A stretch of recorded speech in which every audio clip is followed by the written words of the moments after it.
ರಾಜ್ಯ ಕಂಡಂತಹ ಒಬ್ಬ ಅತ್ಯುತ್ತಮ ಮುಖ್ಯಮಂತ್ರಿಗಳು ಹಾಗೂ ಸಮಾಜಕ್ಕೆ ತುಂಬ ಒಳಿತನ್ನು ಮಾಡಿರುವಂತಹ ಹಿರಿಯರನ್ನು ಸ್ಮರಣೆ ಮಾಡುವಂಥ ಒಂದು ದಿನ ಇದು. ಇಂದು ದಿವಂಗತ ಡಿ ದೇವರಾಜ ಅರಸು ಅವರ 111ನೇ ಜನ್ಮ ದಿನಾಚರಣೆಯ ಅಂಗವಾಗಿ ಈ ವೇದಿಕೆಯನ್ನು ಅಲಂಕರಿಸಿದ ಪೂರ್ಣ ಹೆಸರು ದೊಡ್ಡ ದೇವರಾಜ ಅರಸು, ಅದನ್ನು ಶಾರ್ಟ್ ಮಾಡಿ ಡಿ ದೇವರಾಜ ಅರಸು ಅಂತೇಳಿ ಅವರನ್ನ ಎಲ್ಲ ಕಡೆಗೆ ಸಂಬೋಧಿಸಲಾಗ್ತದೆ. ನಾನು ದೇವರಾಜ ಅರಸನಿಂದ ಆಕರ್ಷಣೆಗೆ ಒಳಗಾದವನು ಅಂತ ಹೇಳಿದೆ. ಸ್ವಾತಂತ್ರ್ಯ ನಂತರದ ನಮ್ಮ ಸಮಾಜದ ವ್ಯವಸ್ಥೆ ಹೇಗಿತ್ತು, ನಮ್ಮ ಸಮಾಜದಲ್ಲಿ ಅವಕಾಶಗಳು ಹೇಗಿದ್ದು ಎನ್ನುವುದನ್ನು ನೋಡ್ತಾ ಹೋದರೆ ನಮ್ಮಲ್ಲಿ ಎಲ್ಲ ರಂಗಗಳಲ್ಲಿ ಎರಡು ರೀತಿ ಇತ್ತು. ಒಂದು ಪ್ರಬಲವಾದವರು, ಇನ್ನೊಂದು ಶೋಷಣೆಗೊಳಪಟ್ಟವರು ಅಥವಾ ಶೋಷಿತ ಸಮುದಾಯ. ಶಿಕ್ಷಣದಲ್ಲಿರಬಹುದು, ರಾಜಕೀಯದಲ್ಲಿ ರಾಜ್ಯಕ್ಕೆ ಅಮೂಲ್ಯವಾದ ಕೊಡುಗೆಯನ್ನು ನೀಡಿ ಅಜರಾಮರವಾಗಿ ಉಳಿದಿರ್ತಕ್ಕಂಥ ಪ್ರಥಮ ವ್ಯಕ್ತಿ ಯಾರಾದರೂ ಇದ್ರೆ ಅದು ನಮ್ಮ ಹೆಮ್ಮೆ ದೇವರಾಜ ಅರಸರು ಅಂತ ಹೇಳಿ ಬಯಸ್ತಾರೆ ಬಂಧುಗಳು. ಇಲಾಖೆಗಳ ಸಂಯುಕ್ತ ಆಶ್ರಯದಲ್ಲಿ ಮಾನ್ಯ ಕರ್ನಾಟಕದ ಮಾಜಿ ಮುಖ್ಯಮಂತ್ರಿಗಳು ಹಾಗೂ ಹಿಂದುಳಿದ ವರ್ಗಗಳ ನೇತಾರರಾಗಿರ್ತಕ್ಕಂಥ ಮಾನ್ಯ ಡಿ ದೇವರಾಜ ಅರಸು ಅವರ 111ನೇ ಜಯಂತ್ಯೋತ್ಸವ ಕಾರ್ಯಕ್ರಮ. ಈ ಕಾರ್ಯಕ್ರಮದ ಉದ್ಘಾಟಕರು ಹಾಗೂ ನಮ್ಮ ಜಿಲ್ಲೆಯ ಜಿಲ್ಲಾಧಿಕಾರಿಗಳಾಗಿರುವ ಶ್ರೀಮತಿ ಆರ್ ಸ್ನೇಹಲ್ ಮೇಡಮ್ ಅವರನ್ನು ನಿಮ್ಮೆಲ್ಲರ ಪರವಾಗಿ ಹಾಗೂ ಇಲಾಖೆಯ ಪರವಾಗಿ ತುಂಬ ಹೃದಯದಿಂದ ಸ್ವಾಗತವನ್ನು ಬಯಸುತ್ತೇನೆ. ಅದರಂತೆ ಇಂದಿನ ಈ ಒಂದು ಕಾರ್ಯಕ್ರಮದಲ್ಲಿ ಮುಖ್ಯ ಅತಿಥಿಗಳಾಗಿ ಆಗಮಿಸಿರುವ ನಮ್ಮ ಜಿಲ್ಲೆಯ ಅಪರ ಜಿಲ್ಲಾಧಿಕಾರಿಗಳಾಗಿರುವ Shrimati C D Geetha madam ಇವರನ್ನು ಕೂಡ ನಿಮ್ಮೆಲ್ಲರ ಪರವಾಗಿ ತುಂಬ ಹೃದಯದಿಂದ ಸ್ವಾಗತವನ್ನು ಬಯಸುತ್ತೇನೆ. ಅದರಂತೆ ಈ ಒಂದು ಕಾರ್ಯಕ್ರಮದಲ್ಲಿ ಉಪಸ್ಥಿತರಿರುವ ನಮ್ಮ ಜಿಲ್ಲಾ ಪಂಚಾಯತಿಯ ಉಪ ಕಾರ್ಯದರ್ಶಿಗಳಾಗಿರುವ ಶ್ರೀ ಮಲ್ಲಿಕಾರ್ಜುನ ಸದರ್ಭಾಗಿ ಇವರನ್ನು ಕೂಡ ನಿಮ್ಮೆಲ್ಲರ ಪರವಾಗಿ ಇಲಾಖೆ ಪರವಾಗಿ ತುಂಬ ಹೃದಯದಿಂದ ಸ್ವಾಗತವನ್ನು ಬಯಸುತ್ತೇನೆ. ಅದರಂತೆ ಇಂದಿನ ಈ ಒಂದು ಕಾರ್ಯಕ್ರಮದಲ್ಲಿ ಉಪಸ್ಥಿತರಿರುವ ಪ್ರೊಬೇಷನರ್ IAS ಆಗಿರತಕ್ಕಂಥ ಶ್ರೀಮತಿ ಅನುಪ್ರಿಯಾ ಮೇಡಮ್ ಇವರನ್ನು ಕೂಡ ನಾನು ಈ ತುಂಬ ಹೃದಯದಿಂದ ಸ್ವಾಗತವನ್ನು ಬಯಸುತ್ತೇನೆ. ಅದರಂತೆ ಈ ಒಂದು ಕಾರ್ಯಕ್ರಮದಲ್ಲಿ ಉಪನ್ಯಾಸ ನೀಡಲು ಆಗಮಿಸಿರುವ ಶ್ರೀ ಪ್ರಕಾಶ್ ಹುಡಿಕೇರಿ ಜಿಲ್ಲಾ ನ್ಯಾಯಾಧೀಶರು ಇವರನ್ನು ಕೂಡ ನಾನು ತುಂಬ ಹೃದಯದಿಂದ ಸ್ವಾಗತವನ್ನು ಬಯಸುತ್ತೇನೆ. ಅದರಂತೆ ಇದೀಗ ಕಾರ್ಯಕ್ರಮದ ಮುಖ್ಯ ಘಟ್ಟ ಡಿ ದೇವರಾಜ ಅರಸು ಅವರ ಭಾವಚಿತ್ರಕ್ಕೆ ಪುಷ್ಪ ನಮನವನ್ನು ಸಲ್ಲಿಸುವುದರ ಮೂಲಕ ಕಾರ್ಯಕ್ರಮಕ್ಕೆ ವೇದಿಕೆಯಾದಂತಹ ತಳ ಸಮುದಾಯಗಳ ಹಿಂದುಳಿದವರ ಸಾಮಾಜಿಕ ಆರ್ಥಿಕ ಸುಧಾರಣೆಗಾಗಿ ಹಲವು ಕಾರ್ಯಕ್ರಮಗಳನ್ನು ರೂಪಿಸಿದಂತಹ ಕೀರ್ತಿ ಮಾಜಿ ಮುಖ್ಯಮಂತ್ರಿ ದೇವರಾಜ ಅರಸು ಅವರಿಗೆ ಸಲ್ಲುತ್ತದೆ. ತಳ ಸಮುದಾಯಗಳ ಜನರನ್ನು ಮುಖ್ಯವಾಹಿನಿಗೆ ತರುವ ನಿಟ್ಟಿನಲ್ಲಿ ಅವರು ಹಲವಾರು ಕ್ರಾಂತಿಕಾರಕ ಯೋಜನೆಗಳನ್ನು ಜಾರಿಗೊಳಿಸಿದಂಥ ಕೀರ್ತಿ ಕೂಡ ಅವರಿಗೆ ಸಲ್ಲುತ್ತದೆ. ಇವತ್ತು ಅವರ 111ನೇ ಜನ್ಮದಿನವನ್ನು ಬಹಳ ಸಂಭ್ರಮದಿಂದ ನಾವೆಲ್ಲರೂ ಆಚರಿಸ್ತಾ ಇದ್ದೇವೆ. ಇದೀಗ ವೇದಿಕೆ ಮೇಲಿನ ಗಣ್ಯರು ಅವರ ಭಾವಚಿತ್ರಕ್ಕೆ ಪುಷ್ಪನಮನ ಸಲ್ಲಿಸಿ ಗೌರವವನ್ನು ಕೃತಜ್ಞತೆಯನ್ನು ಸಲ್ಲಿಸ್ತಾ ಇದ್ದಾರೆ. ಒಂದು ವಿಶೇಷ ಅಂತಂದರೆ ಇವತ್ತು ಈ ನಾಡಿನ ಮಾಜಿ ಪ್ರಧಾನಿ ದಿವಂಗತ ರಾಜೀವ್ ಗಾಂಧಿ ಅವರ ಜನ್ಮದಿನ. ಅದನ್ನು ನಾವು ಸದ್ಭಾವನಾ ದಿನವನ್ನಾಗಿ ಆಚರಿಸ್ತೇವೆ. ಈ ಸಂದರ್ಭದಲ್ಲಿ ಎಲ್ಲ ಸಂಘ ಸಂಸ್ಥೆಗಳು, ಶಾಲಾ ಕಾಲೇಜುಗಳಲ್ಲಿ ಸದ್ಭಾವನಾ ಪ್ರತಿಜ್ಞಾ ವಿಧಿಯನ್ನು ನಾವು ತಗೊಳ್ಳೋದು ಬಹಳ ಮುಖ್ಯ. ಆ ಕಾರಣಕ್ಕಾಗಿ ದಯವಿಟ್ಟು ಎಲ್ಲರೂ ಎದ್ದು ನಿಂತು ಈ ಸದ್ಭಾವನಾ ದಿನಾಚರಣೆಯ ಪ್ರತಿಜ್ಞೆಯನ್ನು ನಾನು ಹೇಳ್ತೇನೆ, ದಯವಿಟ್ಟು ತಾವು ಅದನ್ನು ಪುನರುಚ್ಚರಿಸಬೇಕು. ಭಾವನಾ ದಿನಾಚರಣೆಯ ಪ್ರತಿಜ್ಞೆ. ಜಾತಿ, ಧರ್ಮ, ಪ್ರದೇಶ, ಮತ ಅಥವಾ ಭಾಷೆಯ ಭೇದ ಭಾವವಿಲ್ಲದೆ ಭಾರತದ ಎಲ್ಲ ಜನತೆಯ ಭಾವೈಕ್ಯ ಮತ್ತು ಸೌಹಾರ್ದಕ್ಕಾಗಿ ಕಾರ್ಯನಿರ್ವಹಿಸುತ್ತೇನೆಂದು ನಾನು ಪ್ರತಿಜ್ಞೆ ಮಾಡುತ್ತೇನೆ. ಅಲ್ಲದೆ ವೈಯಕ್ತಿಕವಾಗಲಿ ಅಥವಾ ಸಾಮೂಹಿಕವಾಗಲಿ ನಮ್ಮಲ್ಲಿರುವ ಎಲ್ಲ ಭೇದ ಭಾವಗಳನ್ನು ಹಿಂಸಾಚಾರಕ್ಕೆ ಅವಕಾಶ ನೀಡದೆ ಸಮಾಲೋಚನೆ ಹಾಗೂ ಸಂವಿಧಾನಾತ್ಮಕ ಕ್ರಮಗಳ ಮೂಲಕ ಪರಿಹರಿಸುತ್ತೇವೆಂದು ಸಹ ಪ್ರತಿಜ್ಞೆ ಮಾಡುತ್ತಿದ್ದೇನೆ. ಧನ್ಯವಾದ. ಇಂದು ನಮ್ಮ ರಾಜ್ಯ ಕಂಡಂತಹ ಒಬ್ಬ ಅತ್ಯುತ್ತಮ ಮುಖ್ಯಮಂತ್ರಿಗಳು ಹಾಗೂ ಸಮಾಜಕ್ಕೆ ತುಂಬ ಒಳಿತನ್ನು ಮಾಡಿರುವಂತಹ ಹಿರಿಯರನ್ನು ಸ್ಮರಣೆ ಮಾಡುವಂಥ ಒಂದು ದಿನ ಇದು. ಆದರೆ ತಾವೆಲ್ಲರೂ ಇಲ್ಲಿ ಒಬ್ಬ ತುಂಬ ದೊಡ್ಡ ನಾಯಕರ ಒಂದು ಜನ್ಮ ದಿನಾಚರಣೆಯ ಅಂಗವಾಗಿ ತಾವೆಲ್ಲ ಇಲ್ಲಿ ಬಂದಿದ್ದೀರಿ.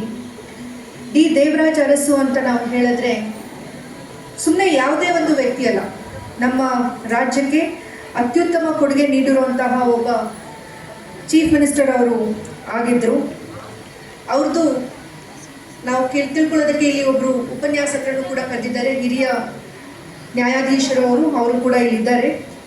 ಅವರೆಲ್ಲ ವಿಷಯವನ್ನು ಹೇಳ್ತಾರೆ. ನಾನು ಸಂಕ್ಷಿಪ್ತವಾಗಿ ಒಂದು 2-3 ತುಂಬ ಮನದಟ್ಟ ಮುಟ್ಟಿರುವಂತಹ ಮಾತುಗಳನ್ನು ನಾನು ಹೇಳೋದಕ್ಕೆ ಇಲ್ಲಿ ಇಷ್ಟಪಡ್ತೀನಿ. ಅವರು ಸಾಕಷ್ಟು ಒತ್ತನ್ನು ಎಜುಕೇಷನ್ಗೆ ಕೊಡ್ತಾರೆ. ಯಾವುದೇ ಒಂದು ಸಮುದಾಯ ಮುಂದೆ ಬರಬೇಕು ಅಂದರೆ ಎಜುಕೇಷನ್ ಎಲ್ಲಕ್ಕಿಂತ ಇಂಪಾರ್ಟೆಂಟ್ ಆಗಿರುತ್ತೆ. ಶಿಕ್ಷಣ ಏನಿದೆ ಅದು ಬರೀ ಓದು ಬರೆಯೋದು ಅಥವಾ ಒಂದು ಡಿಗ್ರಿ ಪಡೆಯೋದು ಅಷ್ಟೇ ಅಲ್ಲ. ನಾವು ಎಷ್ಟು ಹೆಚ್ಚಿಗೆ ಡಿಗ್ರಿ ತಗೊಳ್ತೀವಿ ಅಥವಾ ಎಷ್ಟು ಹೆಚ್ಚಿನ ಪ್ರಮಾಣದಲ್ಲಿ ನಾವು ವಿದ್ಯಾಭ್ಯಾಸ ಮಾಡ್ತೀವಿ, ಅದರಿಂದ ನಮ್ಮ ಜೀವನವನ್ನು ನಮ್ಮ ಸಮಾಜವನ್ನು ಸುಧಾರಿಸಲಿಕ್ಕೆ ಅವಕಾಶಗಳು ಹೆಚ್ಚಾಗುತ್ತೆ. ಒಂದು ಸಿಂಪಲ್ ಉದಾಹರಣೆ ಕೊಡ್ತೀನಿ. ಒಂದು ಊರಲ್ಲಿ ಇದೊಂದು ಮಾಡಿರುವಂತಹ ಎಕ್ಸ್ಪೆರಿಮೆಂಟ್. ಒಂದು ಪಾನಿಪುರಿ ವೆಂಡರ್ ಇದ್ದಾನೆ, ಅವನು ರೆಗ್ಯುಲರ್ ಆಗಿ ಪಾನಿಪುರಿ ಮಾರ್ತಾ ಹೋಗ್ತಿರ್ತಾನೆ. ಅದೇ ಕೆಲಸವನ್ನು ಒಬ್ಬ MBA ಓದಿರುವಂತಹ ವಿದ್ಯಾರ್ಥಿಗೂ ಕೂಡ ಕೊಡ್ತಾರೆ. ಒಳ್ಳೆ ಒಂದು ನಮ್ಮ ಧಾರವಾಡದಲ್ಲಿ IIT ಇದೆಯಲ್ಲ, ಆ ಥರ ಒಂದು IIT ಅಥವಾ ಒಂದು ಒಳ್ಳೆ ಇನ್ಸ್ಟಿಟ್ಯೂಟಿಂದ MBA ಮುಗಿಸಿರುವಂತಹ ವಿದ್ಯಾರ್ಥಿಗೆ ಅವಕಾಶವನ್ನು ಮಾಡಿಕೊಡ್ತಾರೆ. ಮಾಡಿಕೊಟ್ಟಾಗ ಅವ್ರಿಗೆ 3 ತಿಂಗಳು ಟೈಮ್ ಕೊಡ್ತಾರೆ, ಯಾರು ಎಷ್ಟು ಪ್ರಾಫಿಟ್ ಮಾಡ್ತಾರೆ ಅಂತ. ಈಗ ಪಾನಿಪುರಿ ಮಾಡೋನು ಏನು ಮಾಡ್ತಾನೆ, ಅವನಿಗೆ ದಿನ ಗೊತ್ತಿದೆ, ಒಂದು ಅಂಗಡಿ ಹಾಕೊಂಡು ಪಾನಿಪುರಿ ಮಾಡೋದಿದೆ ಮಾರೋದಿದೆ ಅವನಿಗೆ ಗೊತ್ತಿದೆ. ಅವನು ತುಂಬ ಈಸಿಯಾಗಿ ಫಸ್ಟ್ ಡೇದಿಂದನೇ ಅವನು ಒಂದು ದಿನಕ್ಕೆ ಒಂದು 10,000 20,000 ಆ ಥರ ಗಳಿಸ್ಕೊಂಡು ಒಂದು ತಿಂಗಳಿಗೆ ಸುಮಾರು 1 ಲಕ್ಷದಷ್ಟು ಆದಾಯವನ್ನು ಮಾಡ್ಕೊಳ್ತಾನೆ. ಅದೇ ನಮ್ಮ MBA ಓದಿರುವಂತಹ ವಿದ್ಯಾರ್ಥಿ ಏನು ಮಾಡ್ತಾನೆ, ಮೊದಲು 1 ತಿಂಗಳು ಮಾರ್ಕೆಟ್ ಸರ್ವೆ ಮಾಡ್ತಾನೆ, ಆಮೇಲೆ ನೋಡ್ತಾನೆ ಹೇಗೆ ನಾನು ಇದನ್ನು ಈ ಬಿಸ್ನೆಸ್ಸನ್ನು ಮಾಡಬಹುದು ಅಂತ ಅವನು ನೋಡ್ತಾನೆ. ಆನಂತರ ಅವನು ಒಂದು ಅಂಗಡಿ ಹಾಕಬಹುದು, ಆಮೇಲೆ ಎಲ್ಲಿ ಅವನಿಗೆ ಪ್ರಾಫಿಟ್ ಆಗುತ್ತೆ, ಯಾವ ರೀತಿಯಲ್ಲಿ ಅವನಿಗೆ ಪ್ರಾಫಿಟ್ ಆಗುತ್ತೆ ಅನ್ನೋ ರೀತಿಯಲ್ಲಿ ಅಂಗಡಿ ಹಾಕ್ಬೋದು. ಇನ್ನು ಈ ವಿದ್ಯಾರ್ಥಿ ತುಂಬ ಜಾಣ, ಈ ಯುವಕ ತುಂಬ ಜಾಣ. ಅವನೇನು ಮಾಡ್ತಾನೆ, ಅವನು ಪಬ್ಲಿಸಿಟಿ ಕೊಡ್ತಾನೆ, ನೀವು ಪಾನಿಪುರಿ ತಿನ್ನಬೇಕು ಅಂದರೆ ಈ ಅಂಗಡಿಗೆ ಹೋಗಿ, ಈ ಅಂಗಡಿಯಲ್ಲಿ ಪಾನಿಪುರಿ ತುಂಬ ಚೆನ್ನಾಗಿರುತ್ತೆ ಅಂತ. ಅದೇ ರೀತಿ ಅಂಗಡಿಯವನಿಗೆ ಹತ್ರ ಹೋಗಿ ಹೇಳ್ತಾನೆ, ನೋಡಪ್ಪ ನಾನು ನಿನಗೆ ಕಸ್ಟಮರ್ಸ್ ಕಳಿಸ್ಕೊಡ್ತೀನಿ, ನೀನು ಆ ಕಸ್ಟಮರ್ಸ್ ಎಷ್ಟು ದಿನಕ್ಕೆ ಬರ್ತಾರೆ, ನಿನಗೆ ಮುಂಚೆ 10 ಕಸ್ಟಮರ್ಸ್ ಬರ್ತಿದ್ರಾ, ಈಗ ನಿನಗೆ 50 ಕಸ್ಟಮರ್ಸ್ ಬರ್ತಾರೆ. ಸೊ ಆ 50 ಕಸ್ಟಮರ್ಸಿಂದ ನೀನು ನನಗೆ ಪ್ರಾಫಿಟ್ಸನ್ನು ಇಂತಿಷ್ಟು ಪರ್ಸೆಂಟೇಜ್ ಕೊಡಬೇಕು ಅಂತ ಹೇಳ್ತಾನೆ. ಈ ರೀತಿಯಾಗಿ ಅವನು ಒಂದು ಏರಿಯಾಗೆ ಒಂದು ಪಾನಿಪುರಿ ಅಂಗಡಿ ಹುಡ್ಕೊಂಡು ಹೋಗಿ ಅವನು ಅವ್ರ ಜೊತೆ ಟೈಅಪ್ ಮಾಡಿಕೊಂಡು ಅವರಿಗೆ ಅವನು ಸಲಹೆ ಕೊಡ್ತಾನೆ, ಹೇಗೆ ನೀವು ನಿಮ್ಮ ಬಿಸ್ನೆಸ್ಸನ್ನು ಇಂಪ್ರೂವ್ ಮಾಡ್ಕೊಳ್ಬೋದು ಅಥವಾ ನೀವು ಹೇಗೆ ನಿಮ್ಮ ಪ್ರಾಫಿಟ್ಸನ್ನು ಹೆಚ್ಚಿಗೆ ಮಾಡ್ಕೊಳ್ಬೋದು ಅಂತ. ಸೊ ಈ ರೀತಿ ಮಾಡ್ತಾ ಮಾಡ್ತಾ 3 ತಿಂಗಳಲ್ಲಿ ಪಾನಿಪುರಿ ಮಾಡೋನು 1 ಲಕ್ಷ ಮಾಡ್ತಾನೆ ಇದ್ದಾನೆ ಪ್ರತಿ ತಿಂಗಳು. ಆದರೆ ಮೊದಲನೇ ತಿಂಗಳಲ್ಲಿ ನಮ್ಮ ಓದಿರುವಂತಹ ಯುವಕ 0, ಯಾಕಂದರೆ ಅವನು ಪೂರ್ತಿ ತಿಂಗಳು ಮಾರ್ಕೆಟ್ ರಿಸರ್ಚ್ ಮಾಡಿದ್ದಾನೆ, ಏನೇನು ಆಪರ್ಚುನಿಟೀಸ್ ಇದೆ ಅಂತ ಗುರುತಿಸ್ಕೊಂಡಿದ್ದಾನೆ ಪಾನಿಪುರಿ ಬಿಸ್ನೆಸ್ಸಲ್ಲಿ. 2ನೇ ತಿಂಗಳಲ್ಲಿ ಅವನು ಪ್ರಾಫಿಟ್ 20,000 ಆಯಿತು, 30,000 ಆಯಿತು. ಅದೇ ರೀತಿ ತಿಂಗಳು ಹೋಗ್ತಾ ಅವನು ಸ್ವಲ್ಪ ನಿಧಾನಕ್ಕೆ ಬಂದಿದೆ. ಬಟ್ ಪ್ರಾಫಿಟ್ ಬರ್ತಾ ಬರ್ತಾ ಅವನ ಅಂಗಡಿ ಹಿಡಿದೆ, ಅವನು ಯಾವುದೇ ವ್ಯಾಪಾರ ವೈಯಕ್ತಿಕವಾಗಿ ಮಾಡದೆ ಅವನು ಪ್ರಾಫಿಟ್ಸ್ ಇನ್ಕ್ರೀಸ್ ಆಗ್ತಾ ಹೋಯಿತು ಟಿಲ್ ಅಬೌಟ್ 5 lakhs 10 lakhs. 1 ವರ್ಷದಲ್ಲಿ ನಮ್ಮ ಪಾನಿಪುರಿ ಅವನು 1 ಲಕ್ಷ ದುಡಿತಾ ಇದ್ರೆ, ಈ ಯುವಕ ಯಾರು ಬುದ್ಧಿ ಉಪಯೋಗಿಸಿ ಆ ಬಿಸ್ನೆಸ್ಸನ್ನು ಹೆಚ್ಚಿನ ಪ್ರಮಾಣಕ್ಕೆ ತೊಗೊಂಡೋಗಿದ್ದಾನೆ. By the end of the year ಅವನು ತಿಂಗಳಿಗೆ ಸುಮಾರು 5 ರಿಂದ 6 ಲಕ್ಷ ದುಡಿಯೋಕ್ಕೆ ಶುರು ಮಾಡ್ತಾನೆ. ಸೊ ಇದು ವಿದ್ಯಾಭ್ಯಾಸದಿಂದ ಅವನಿಗೆ ಬಂದಿರುವಂತಹ ಅವಕಾಶ. ದುಡಿತಾ ಇದ್ದಾನೆ, ಅವನಿಗೆ ಸಂಬಳ ಬರ್ತಾ ಇದೆ, ಅವ್ನು ಗಳಿಸ್ತಾ ಇರೋದನ್ನ ಗಳಿಸ್ತಾ ಇದ್ದಾನೆ. ಆದರೆ ವಿದ್ಯಾಭ್ಯಾಸ ನಿಮ್ಮ ಮೌಲ್ಯವರ್ಧನೆ ಮಾಡುತ್ತೆ, ಅದು ನಮ್ಮ ಯುವಕರು ತಿಳ್ಕೊಳ್ಬೇಕು. ಸೊ ವಿದ್ಯಾಭ್ಯಾಸ ಯಾಕಪ್ಪ ಮಾಡಬೇಕು, ನನಗೇನೋ ಒಂದು ಸ್ಕಿಲ್ ಇದೆ, ನನಗೆ ನಮ್ಮ ತಂದೆಯವ್ರದ್ದು ಹೊಲ ಇದೆ, ನಾನು ಹೊಲವನ್ನು ನೋಡ್ಕೊಂಡಿರ್ತೀನಿ, ನೋಡ್ಕೊಳ್ಳಿ. ಬಟ್ ನೀವು ವಿದ್ಯಾಭ್ಯಾಸ ಎಷ್ಟು ಜಾಸ್ತಿ ಮಾಡ್ತೀರಿ, ಆ ಹೊಲದಿಂದ ಎಷ್ಟು ನೀವು ಉತ್ಪನ್ನ ತೆಗಿತೀರಿ ಅದನ್ನ ಹೆಚ್ಚಿಗೆ ಮಾಡಲಿಕ್ಕೆ ನಿಮಗೆ ಅವಕಾಶ ಇರುತ್ತೆ. ಸೊ ಆ ನಿಟ್ಟಿನಲ್ಲಿ ನಮ್ಮ ಡಿ ದೇವರಾಜ್ ಅರಸು ಅವರು ಸಾಕಷ್ಟು ಒಳ್ಳೆ ವಿದ್ಯಾಸಂಸ್ಥೆಗಳನ್ನ ಹೆಚ್ಚಿಸಿದ್ರು. ರಾಜ್ಯ ಮಟ್ಟದಲ್ಲಿ ನಮ್ಮ ಗವರ್ಮೆಂಟ್ ಸ್ಕೂಲ್ಸ್, ಗವರ್ಮೆಂಟ್ ಹಾಸ್ಟೆಲ್ಸ್ ಎಲ್ಲರಿಗೂ ವಿದ್ಯಾಭ್ಯಾಸ ಮಾಡಲಿಕ್ಕೆ ಒಳ್ಳೆ ಅವಕಾಶ ಸಿಗಲಿ ಅಂತ ಹೇಳಿ ಇವತ್ತಿಗೂ ಎಷ್ಟೊಂದು ಹಾಸ್ಟೆಲ್ಸ್ಗಳನ್ನು ನಾವು ಮಾಡ್ತಾ ಇದ್ದೀವಿ. ಸೊ ಆ ಒಂದು ಉತ್ತಮ ಅವಕಾಶಗಳನ್ನು ಅವರು ಕಲ್ಪಿಸಿಕೊಟ್ಟಿದ್ದಾರೆ. ಅದರ ಜೊತೆಗೆ ಹಿಂದುಳಿದ ವರ್ಗಗಳ ಪಾರ್ಟಿಸಿಪೇಷನ್ ಏನಿದೆ, ಅವರ ಒಂದು ಭಾಗವಹಿಸುವಿಕೆ ಏನಿದೆ ಅದನ್ನು ಹೆಚ್ಚಿಸುವುದಕ್ಕೆ ಸಾಕಷ್ಟು ಶ್ರಮವನ್ನು ಅವರು ಪಟ್ಟರು. ಅದರ ಜೊತೆಗೆ ಈ ಕಮ್ಯುನಿಟಿಗೆ, ಬ್ಯಾಕ್ವರ್ಡ್ ಕ್ಲಾಸಸ್ ಕಮ್ಯುನಿಟಿ ಅವ್ರಿಗೆ ಅವರು ಎಂಪ್ಲಾಯ್ಮೆಂಟ್ ಮತ್ತು ಎಜುಕೇಷನ್ ಆಪರ್ಚುನಿಟೀಸ್ಗೆ ಹೆಚ್ಚು ಕೊಟ್ಟಿದ್ದಾರೆ. ಅದಕ್ಕೂ ಮೀರಿ ರೈತರಿಗೆ ಅತ್ಯುತ್ತಮವಾಗಿರುವಂಥ ಅವ್ರದ್ದು ಸೇವೆ ಅಂದರೆ ಉಳುವವನಿಗೆ ಭೂಮಿ ಅಂತ ಏನು ಅವರು ಕಾರ್ಯಕ್ರಮ ರೂಪಿಸಿದ್ರು. ಅದರಿಂದ ಸಾಕಷ್ಟು ಜನರಿಗೆ, ಬರೀ ಹಿಂದುಳಿದ ವರ್ಗದ ಜನರಷ್ಟೇ ಅಲ್ಲ, ಎಲ್ಲ ಜನರಿಗೆ ಯಾರು ಆರ್ಥಿಕವಾಗಿ ಹಿಂದುಳಿದಿದ್ದಾರೆ, ಯಾರು ಸಾಮಾಜಿಕವಾಗಿ ಹಿಂದುಳಿದಿದ್ದಾರೆ, ಅವ್ರಿಗೆ ಒಂದು ಭದ್ರತೆಯ ಬುನಾದಿಯನ್ನು ಅವರು ಅವರ ಕೆಲಸದ ಮೂಲಕ ಕೊಟ್ಟಿದ್ದಾರೆ. ಒಟ್ಟಾರೆಯಾಗಿ ಅವ್ರು ತಗೊಂಡ್ಬಂದಿರುವಂಥ ರಿಫಾರ್ಮ್ಸ್ ಏನಿದೆ ಅದನ್ನ ತಿಳ್ಕೊಳ್ಬೇಕು ನಾವೆಲ್ಲರೂ. ಯಾಕಂದ್ರೆ ನೀವೆಲ್ಲರೂ ನಾಳೆ ಯಾರು ಇಲ್ಲಿ ಯುವಕರಿದ್ದೀರಿ, ನೀವು ನಾಳೆ ದೇಶ ಕಟ್ಟೋರು ನೀವು.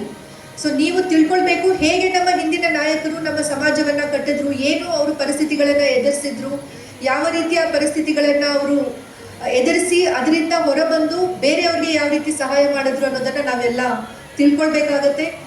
ಆಸ್ ಅಡ್ಮಿನಿಸ್ಟ್ರೇಟರ್ಸ್ ನಾವಿವತ್ತು ಯಾರು ಈ ಕಡೆ ಇದ್ದೀವಿ, ನಮ್ಮ ಮೇಲೆ ತುಂಬ ಜವಾಬ್ದಾರಿ ಇದೆ. ನಾಳೆ ನಿಮ್ಮ ಮೇಲೆ ಆ ಜವಾಬ್ದಾರಿ ಬರುತ್ತೆ. ಸೊ ಆ ಜವಾಬ್ದಾರಿಯನ್ನು ಅರ್ಥಕೊಂಡು ಬರೀ ದೇವರಾಜ್ ಅರಸ್ ಅವರು ಅಷ್ಟೇ ಅಲ್ಲ, ಈಗಷ್ಟೇ ನಮಗೆಲ್ಲ ಇಲ್ಲಿ ವೇದಿಕೆ ಮೇಲೆ ಕೂತವ್ರಿಗೆ ನಾಲ್ವಡಿ ಕೃಷ್ಣರಾಜ ಒಡೆಯರ್ ಅವರ ಪುಸ್ತಕವನ್ನು ಕೊಟ್ಟಿದ್ದಾರೆ. ಆ ಪುಸ್ತಕದಲ್ಲೂ ಕೂಡ ತಾವೆಲ್ಲರೂ ಓದಿ ನಿಮ್ಮ ಹಾಸ್ಟೆಲ್ಸ್ಗಳಲ್ಲಿ ಇಡ್ಲಿಕ್ಕೆ ನಾನು ನಮ್ಮ ಡಿ ಅವ್ರಿಗೆ ಹೇಳ್ತೀನಿ. ತುಂಬ ಉತ್ತಮವಾಗಿರುವಂತಹ ವಿಷಯಗಳನ್ನ ತಿಳ್ಕೊಳ್ಳೋಕ್ಕೆ ಅವಕಾಶ ಆಗುತ್ತೆ. ಸೊ ನಮ್ಮ ನಾಡಿಗೆ ಸೇವೆ ಸಲ್ಲಿಸಿರುವಂಥ ಎಲ್ಲ ಹಿರಿಯರನ್ನು ನಾವು ಸ್ಮರಿಸಬೇಕು, ಅವ್ರು ಮಾಡಿರುವಂಥ ಕೆಲಸದ ಬಗ್ಗೆ ನಾವು ತಿಳ್ಕೊಳ್ಬೇಕು, ಮತ್ತು ಅವ್ರು ಹಾಕಿಕೊಟ್ಟಿರುವಂಥ ಹಾದಿಯನ್ನು ಇನ್ನೂ ಉತ್ತಮಗೊಳಿಸಿ ನಾವು ಮುಂದಿನ ಸಮಾಜವನ್ನು ನಡೆದುಕೊಂಡು ಹೋಗಬೇಕಾಗತ್ತೆ ಅಂತ ನಾನು ಹೇಳಕ್ಕೆ ಇಷ್ಟಪಡ್ತೇನೆ. ಅದರ ಜೊತೆಗೆ ಇಲ್ಲಿ ಸಾಕಷ್ಟು ಜನ ತಾವು ಯುವಕರಿದ್ದೀರಿ. ತಮಗೆಲ್ಲ ಗೊತ್ತಿದೆ, ಈಗ ನಮ್ಮ ಸರ್ಕಾರ ಏನಿದೆ, ಕರ್ನಾಟಕ ರಾಜ್ಯ ಸರ್ಕಾರ ತುಂಬ ಒತ್ತನ್ನು ಯುವಕರ ಮೇಲೆ ಕೊಡ್ತಾ ಇದೆ. ಆ ನಿಟ್ಟಿನಲ್ಲಿ ಭಾರತ್ ಜೋಡೋ ಯುವ ಸಂಘ ಅಂತ ಸಂಘಗಳನ್ನು ಕಟ್ತಾ ಇದ್ದಾರೆ. ಪ್ರತಿ ಹಳ್ಳಿಯಲ್ಲಿ, ಪ್ರತಿ ಅರ್ಬನ್ ಏರಿಯಾದ ವಾರ್ಡ್ಗಳಲ್ಲಿ ಈ ಭಾರತ್ ಜೋಡೋ ಯುವ ಸಂಘಗಳನ್ನು ಮಾಡ್ತಾ ಇದ್ದಾರೆ. ಇದರ ಉದ್ದೇಶ ಇಷ್ಟೇ, ನಮ್ಮ ಯುವಕರಲ್ಲಿ 16ರಿಂದ 35 ವಯಸ್ಸಿನ ಯುವಕರಲ್ಲಿ ದೇಶದ ಬಗ್ಗೆ ಒಂದು ಗೌರವ ಇರಬೇಕು, ನ್ಯಾಷನಲ್ ಇಂಟಿಗ್ರೇಷನ್ ಇರಬೇಕು, ಭೇದ ಭಾವಗಳನ್ನು ನಾವು ತೆಗೆದುಹಾಕಬೇಕು, ಸ್ಪೋರ್ಟ್ಸನ್ನು ಮತ್ತು ರಾಷ್ಟ್ರೀಯ ಐಕ್ಯತೆಯನ್ನು ಮತ್ತು ಒಟ್ಟಾಗಿ ನಮ್ಮ ಏನು ವಿಭಿನ್ನತೆಗಳಲ್ಲಿ ನಾವು ಜೊತೆಯಾಗಿ ಇರುವಂಥ ಒಂದು ಸಂಪ್ರದಾಯ ನಮ್ಮಲ್ಲಿದೆ ಅದನ್ನು ಬೆಳೆಸುವ ನಿಟ್ಟಿನಲ್ಲಿ ಈ ಭಾರತ್ ಜೋಡೋ ಯುವ ಸಂಘಗಳು ತುಂಬ ಉತ್ತಮ ಕೆಲಸ ಮಾಡಲಿದೆ ಮುಂದಿನ ದಿನಗಳಲ್ಲಿ. ಸೊ ಎಲ್ಲ ಯುವಕರು ಕೂಡ ಅದರಲ್ಲಿ ನೋಂದಣಿ ಮಾಡ್ಕೊಳ್ಬೇಕು. ಇದು ಬರೀ ಹುಡುಗರಿಗೆ ಅಥವಾ ಹುಡುಗಿಯರಿಗೆ ಅಥವಾ ಬರೀ ಒಂದು ಜಾತಿಗೆ ಒಂದು ಇದಕ್ಕೆ ಸೀಮಿತ ಆಗಿಲ್ಲ. ಎಲ್ಲ ಯುವಕರು 16ರಿಂದ 35 ವಯಸ್ಸಿನಲ್ಲಿರುವಂತಹ ಪ್ರತಿಯೊಬ್ಬರು ಯುವಕರಿಗೂ ಈ ಒಂದು ಭಾರತ್ ಜೋಡೋ ಯುವ ಸಂಘದಲ್ಲಿ ಸೇರಲಿಕ್ಕೆ ಅವಕಾಶ ಇದೆ. ಪ್ರತಿಯೊಬ್ಬರು ಅದಕ್ಕೆ ಸದಸ್ಯತ್ವವನ್ನು ಹೊಂದಿ ತಾವು ಓದ್ತಾ ಇರುವಂತಹ ಕಾಲೇಜಿನ ವ್ಯಾಪ್ತಿಯಲ್ಲಿ ಇರ್ಬೋದು ಅಥವಾ ತಮ್ಮ ಊರಿರುವಂತಹ ವ್ಯಾಪ್ತಿಯಲ್ಲಿ ಇರ್ಬೋದು, ತಾವು ಸಂಘಕ್ಕೆ ಸೇರ್ಕೊಳ್ಳಿ. ಅದರ ಮೂಲಕ ತಾವು ಸಾಕಷ್ಟು ತಮ್ಮ ಜೀವನಕ್ಕೆ ಅಭಿವೃದ್ಧಿ ಮಾಡೋಕ್ಕೆ ಸಾಧ್ಯ ಇದೆ. ಯುವಕರಲ್ಲಿ ಒಂದು ಒಟ್ಟುಗೂಡಿಸುವಿಕೆ ಭಾವನೆ ಅದರಲ್ಲಿ ಬರುತ್ತೆ. ಸೊ ಐಕ್ಯತೆಯನ್ನು ಕಾಪಾಡೋ ನಿಟ್ಟಿನಲ್ಲಿ ತಾವೆಲ್ಲರೂ ಕೈ ಜೋಡಿಸಿ ಅಂತ ಹೇಳುತ್ತಾ, ಇಲ್ಲಿ ಸಾಕಷ್ಟು ಮುಖಂಡರು ತಾವು ವೇದಿಕೆ ಮೇಲೆ ಹಾಗೂ ವೇದಿಕೆ ಮುಂದೆ ಕೂಡ ಇದ್ದೀರಿ. ಗವರ್ಮೆಂಟ್ ಮೂಲಕ ಸಾಕಷ್ಟು ಸ್ಕೀಮ್ಸ್ಗಳಿದೆ. ನಮ್ಮ ಯುವಕರಿಗೆ ಓದೋದಕ್ಕೆ ಸ್ವಲ್ಪ ಎನ್ಕರೇಜ್ ಮಾಡಬೇಕು. ಅವ್ರು ಏನೇ ಸಾಧನೆ ಮಾಡಲಿ, ಅವರು ನಾಳೆ ಆಂಟರ್ಪ್ರನರ್ಸ್ ಆಗಲಿ ಅಥವಾ ಗೌರ್ಮೆಂಟ್ ಜಾಬ್ ಸಿಗಲಿ, ಏನೇ ಮಾಡಲಿ ದೇಶಕ್ಕೆ ಒಂದು ಒಳ್ಳೆ ಪ್ರಜೆಗಳಾಗಬೇಕು, ನಾಡಿಗೆ ಒಳ್ಳೆ ಪ್ರಜೆಗಳಾಗಬೇಕು, ತಂದೆ ತಾಯಿಗಳಿಗೆ ಒಳ್ಳೆ ಮಕ್ಕಳಾಗಿ ಸೇವೆ ಸಲ್ಲಿಸಬೇಕು ನಮ್ಮ ನಾಡಿಗೆ, ನಮ್ಮ ಕುಟುಂಬಕ್ಕೆ ಅಂತ ಹೇಳುತ್ತಾ ಅವ್ರಿಗೆ ಉತ್ತೇಜನ ಕೊಡಿ, ಒಳ್ಳೆ ವಿದ್ಯಾಭ್ಯಾಸ ಪಡೀಲಿ. ಯಾರು ಕೂಡ ತಮ್ಮ ಶಿಕ್ಷಣವನ್ನು PUCಗೆ ನಿಲ್ಲಿಸೋದು, SSLCಗೆ ನಿಲ್ಲಿಸೋದು ಆಗಬಾರ್ದು. ಎಲ್ಲರೂ ಕನಿಷ್ಠ ಡಿಗ್ರಿ ಆದರೂ ಓದಬೇಕು. ಅವಕಾಶ ಇದ್ದಲ್ಲಿ ಅಥವಾ ಆಸಕ್ತಿ ಇದ್ದಲ್ಲಿ ಇನ್ನೂ ಹೆಚ್ಚಿನ ಅಟ್ಲೀಸ್ಟ್ ಪೋಸ್ಟ್ ಗ್ರ್ಯಾಜುಯೇಷನ್ ಮಾಡಬೇಕು, ಇನ್ನೂ ಹೆಚ್ಚಿನ ಟೆಕ್ನಿಕಲ್ ಕೋರ್ಸಸ್ ಮಾಡ್ಕೊಳ್ಬೇಕು. ನಾಟ್ ಜಸ್ಟ್ ಸುಮ್ಮನೆ BA ಮಾಡಿಕೊಂಡೆ ನನಗೆ ಹಾಸ್ಟೆಲಲ್ಲಿ ಉಳ್ಕೊಳ್ಳೋಕೆ ಸಿಗುತ್ತೆ ಅಂತ ಆಗಬಾರ್ದು. ಟೆಕ್ನಿಕಲ್ ಕೋರ್ಸಸನ್ನು ದಯವಿಟ್ಟು ಮಾಡಿ. BSc ಅಗ್ರಿಕಲ್ಚರ್ ಇದೆ, ಅದರ ಜೊತೆಗೆ ಇಂಜಿನಿಯರಿಂಗ್ ಇದೆ, ನರ್ಸಿಂಗ್ ಕೋರ್ಸಸ್ ಇದೆ. ಯಾವುದೇ ಕೋರ್ಸ್ ಮಾಡಿ ನಿಮ್ಮ ಕಾಲ ಮೇಲೆ ನಿಂತ್ಕೊಳ್ಳೋದಕ್ಕೆ ಅವಕಾಶ ಸಿಗುವಂತಹ ಕೋರ್ಸಸ್ಗಳನ್ನು ತಾವೆಲ್ಲರೂ ಮಾಡಿ. ನಮ್ಮ ಹಿರಿಯರು ತುಂಬ ಒಂದು ಉತ್ಸಾಹದಿಂದ ನಮಗೆ ಒಳ್ಳೆಯ ಸಮಾಜವನ್ನು ಕೊಟ್ಟು ಹೋಗಿದ್ದಾರೆ. ಆ ಸಮಾಜವನ್ನ ಇನ್ನೂ ಉತ್ತಮಗೊಳಿಸಿ ನಮ್ಮೆಲ್ಲರ ಜೀವನ ಸರಿಪಡಿಸೋ ಜವಾಬ್ದಾರಿ ನಮ್ಮೆಲ್ಲರ ಮೇಲಿದೆ. ಸೊ ಆ ನಿಟ್ಟಿನಲ್ಲಿ ಎಲ್ಲರೂ ಕೆಲಸ ಮಾಡೋಣ. ನಾವು ಜಿಲ್ಲಾಡಳಿತ ವತಿಯಿಂದ ತಮ್ಮ ಜೊತೆಗೆ ಇದ್ದೀವಿ ಅಂತ ಹೇಳ್ತಾ ಎಲ್ಲರಿಗೂ ಮತ್ತೊಮ್ಮೆ ಡಿ ದೇವರಾಜ್ ಅರಸು ಅವರ 111ನೇ ಜನ್ಮ ದಿನಾಚರಣೆಯ ಹಾರ್ದಿಕ ಶುಭಾಶಯಗಳನ್ನ ಹೇಳುತ್ತಾ ಎಲ್ಲರೂ ನಮ್ಮ ಹಿರಿಯ ನಾಯಕರನ್ನ ಸ್ಮರಿಸಿ ಅವರ ಹಾಕಿಕೊಟ್ಟ ದಾರಿಯನ್ನ ಆ ದಾರಿಯಲ್ಲಿ ನಡಿಬೇಕು ಅಂತ ಹೇಳುತ್ತಾ ನಾನು ಮಾತು ಮುಗಿಸ್ತೀನಿ. ಧನ್ಯವಾದ. ಕೃತಜ್ಞತೆಗಳು. ಇದೀಗ ಡಿ ದೇವರಾಜ ಅರಸು ಈ ನಾಡು ಕಂಡಂತಹ ಅತ್ಯಂತ ಅಪರೂಪದ ರಾಜಕಾರಣಿ, ಮಾಜಿ ಮುಖ್ಯಮಂತ್ರಿ. ತಮ್ಮ ಕ್ರಾಂತಿಕಾರಕ ಯೋಜನೆಗಳ ಮೂಲಕವೇ ತಳ ಸಮುದಾಯವನ್ನು ಸಮಾಜದ ಮುಖ್ಯವಾಹಿನಿಗೆ ತರುವಂತಹ ಪ್ರಯತ್ನವನ್ನು ಮಾಡಿದರು. ಆ ನಿಟ್ಟಿನಲ್ಲಿ ಯೋಜನೆಗಳನ್ನು ರೂಪಿಸಿದರು, ಕಾನೂನುಗಳನ್ನು ಜಾರಿಗೆ ತಂದರು. ಒಂದು ಅನ್ನ, ಅಕ್ಷರ ಮತ್ತು ಸೂರು ಅನ್ನುವಂತಹ ಒಂದು ನಿಟ್ಟಿನೊಳಗೆ ಇವತ್ತು ತಳ ಸಮುದಾಯಗಳ ಜನರು ಮುಖ್ಯವಾಹಿನಿಗೆ ಬರುವುದಕ್ಕೆ ಕಾರಣೀಕರ್ತರಾದಂಥವರು ಸನ್ಮಾನ್ಯ ಡಿ ದೇವರಾಜ ಅರಸು ಅವರು. ಅವರ ಬದುಕು ನಮಗೆ ಪ್ರೇರಣೆಯಾಗಬೇಕು, ಮಾರ್ಗದರ್ಶಿಯಾಗಬೇಕು. ಆ ನಿಟ್ಟಿನಲ್ಲಿ ಅವರ ಬದುಕು ಮತ್ತು ಸಾಧನೆ ಕುರಿತಂತೆ ಇವತ್ತು ವಿಶೇಷ ಉಪನ್ಯಾಸ ನೀಡೋದಕ್ಕೆ ಹೈಕೋರ್ಟ್ನ ವಕೀಲರಾದಂಥ ಶ್ರೀ ಪ್ರಕಾಶ್ ಹುಡುಕೇರಿ ಅವರು ನಮ್ಮ ಜೊತೆಗಿದ್ದಾರೆ. ವಿದ್ಯಾರ್ಥಿ ದೆಸೆಯಿಂದಲೇ ಹೋರಾಟದ ಮೂಲಕ ತಮ್ಮ ವ್ಯಕ್ತಿತ್ವವನ್ನು ರೂಪಿಸಿಕೊಂಡಂಥವರು ಪ್ರಕಾಶ್ ಹುಡುಕೇರಿ ಅವರು. ಇದೀಗ ಅವರಿಂದ ವಿಶೇಷ ಉಪನ್ಯಾಸ.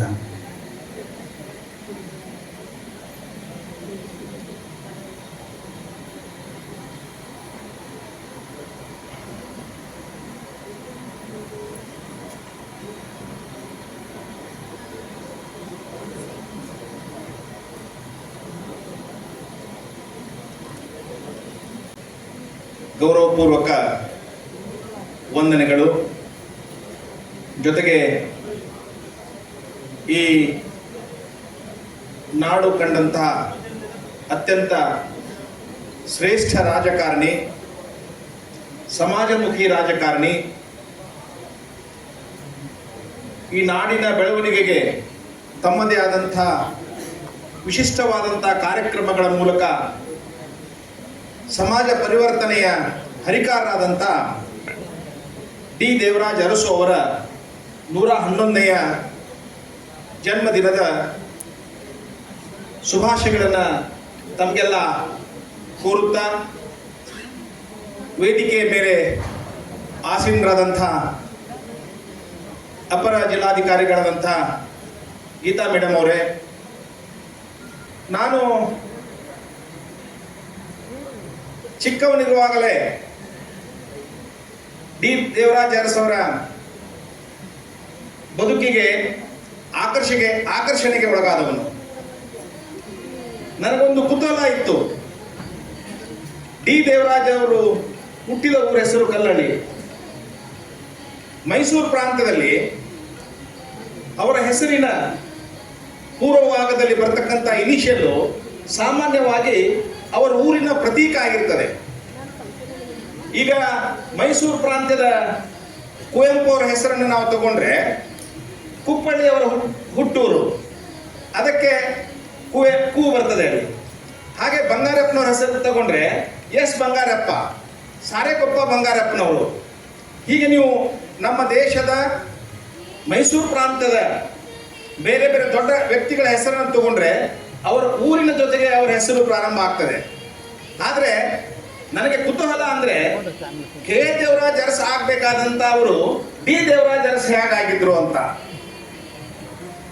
ಆಮೇಲೆ ಓದ್ತಾ ಹೋದಂಗೆ ಗೊತ್ತಾಯ್ತು ಅವ್ರ ತಂದೆ ಹೆಸರು ದೇವರಾಜ ಅರಸು ಆಗಿತ್ತು.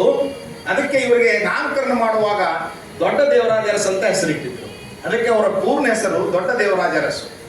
ಅದನ್ನು ಶಾರ್ಟ್ ಮಾಡಿ ಡಿ ದೇವರಾಜ ಅರಸು ಅಂತ ಹೇಳಿ ಅವರನ್ನ ಎಲ್ಲ ಕಡೆಗೆ ಸಂಬೋಧಿಸಲಾಗ್ತದೆ. ನಾನು ದೇವರಾಜ ಅರಸರಿಂದ ಆಕರ್ಷಣೆಗೆ ಒಳಗಾದವನು ಅಂತ ಹೇಳಿದೆ. ಸ್ವಾತಂತ್ರ್ಯ ನಂತರದ ನಮ್ಮ ಸಮಾಜದ ವ್ಯವಸ್ಥೆ ಹೇಗಿತ್ತು,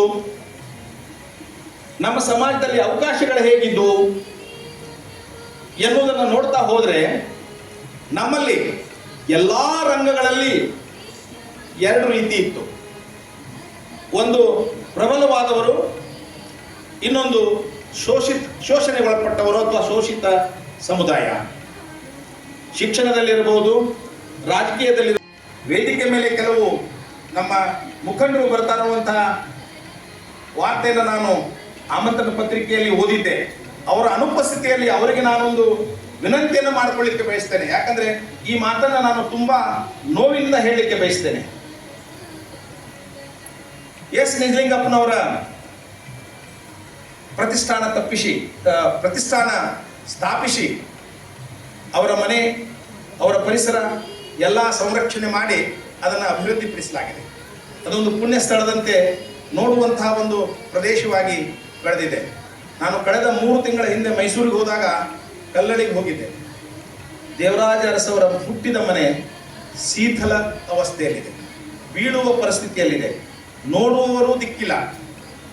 ಅವರ ಸಮಾಧಿ ನಿರ್ಗತಿಕವಾಗಿದೆ.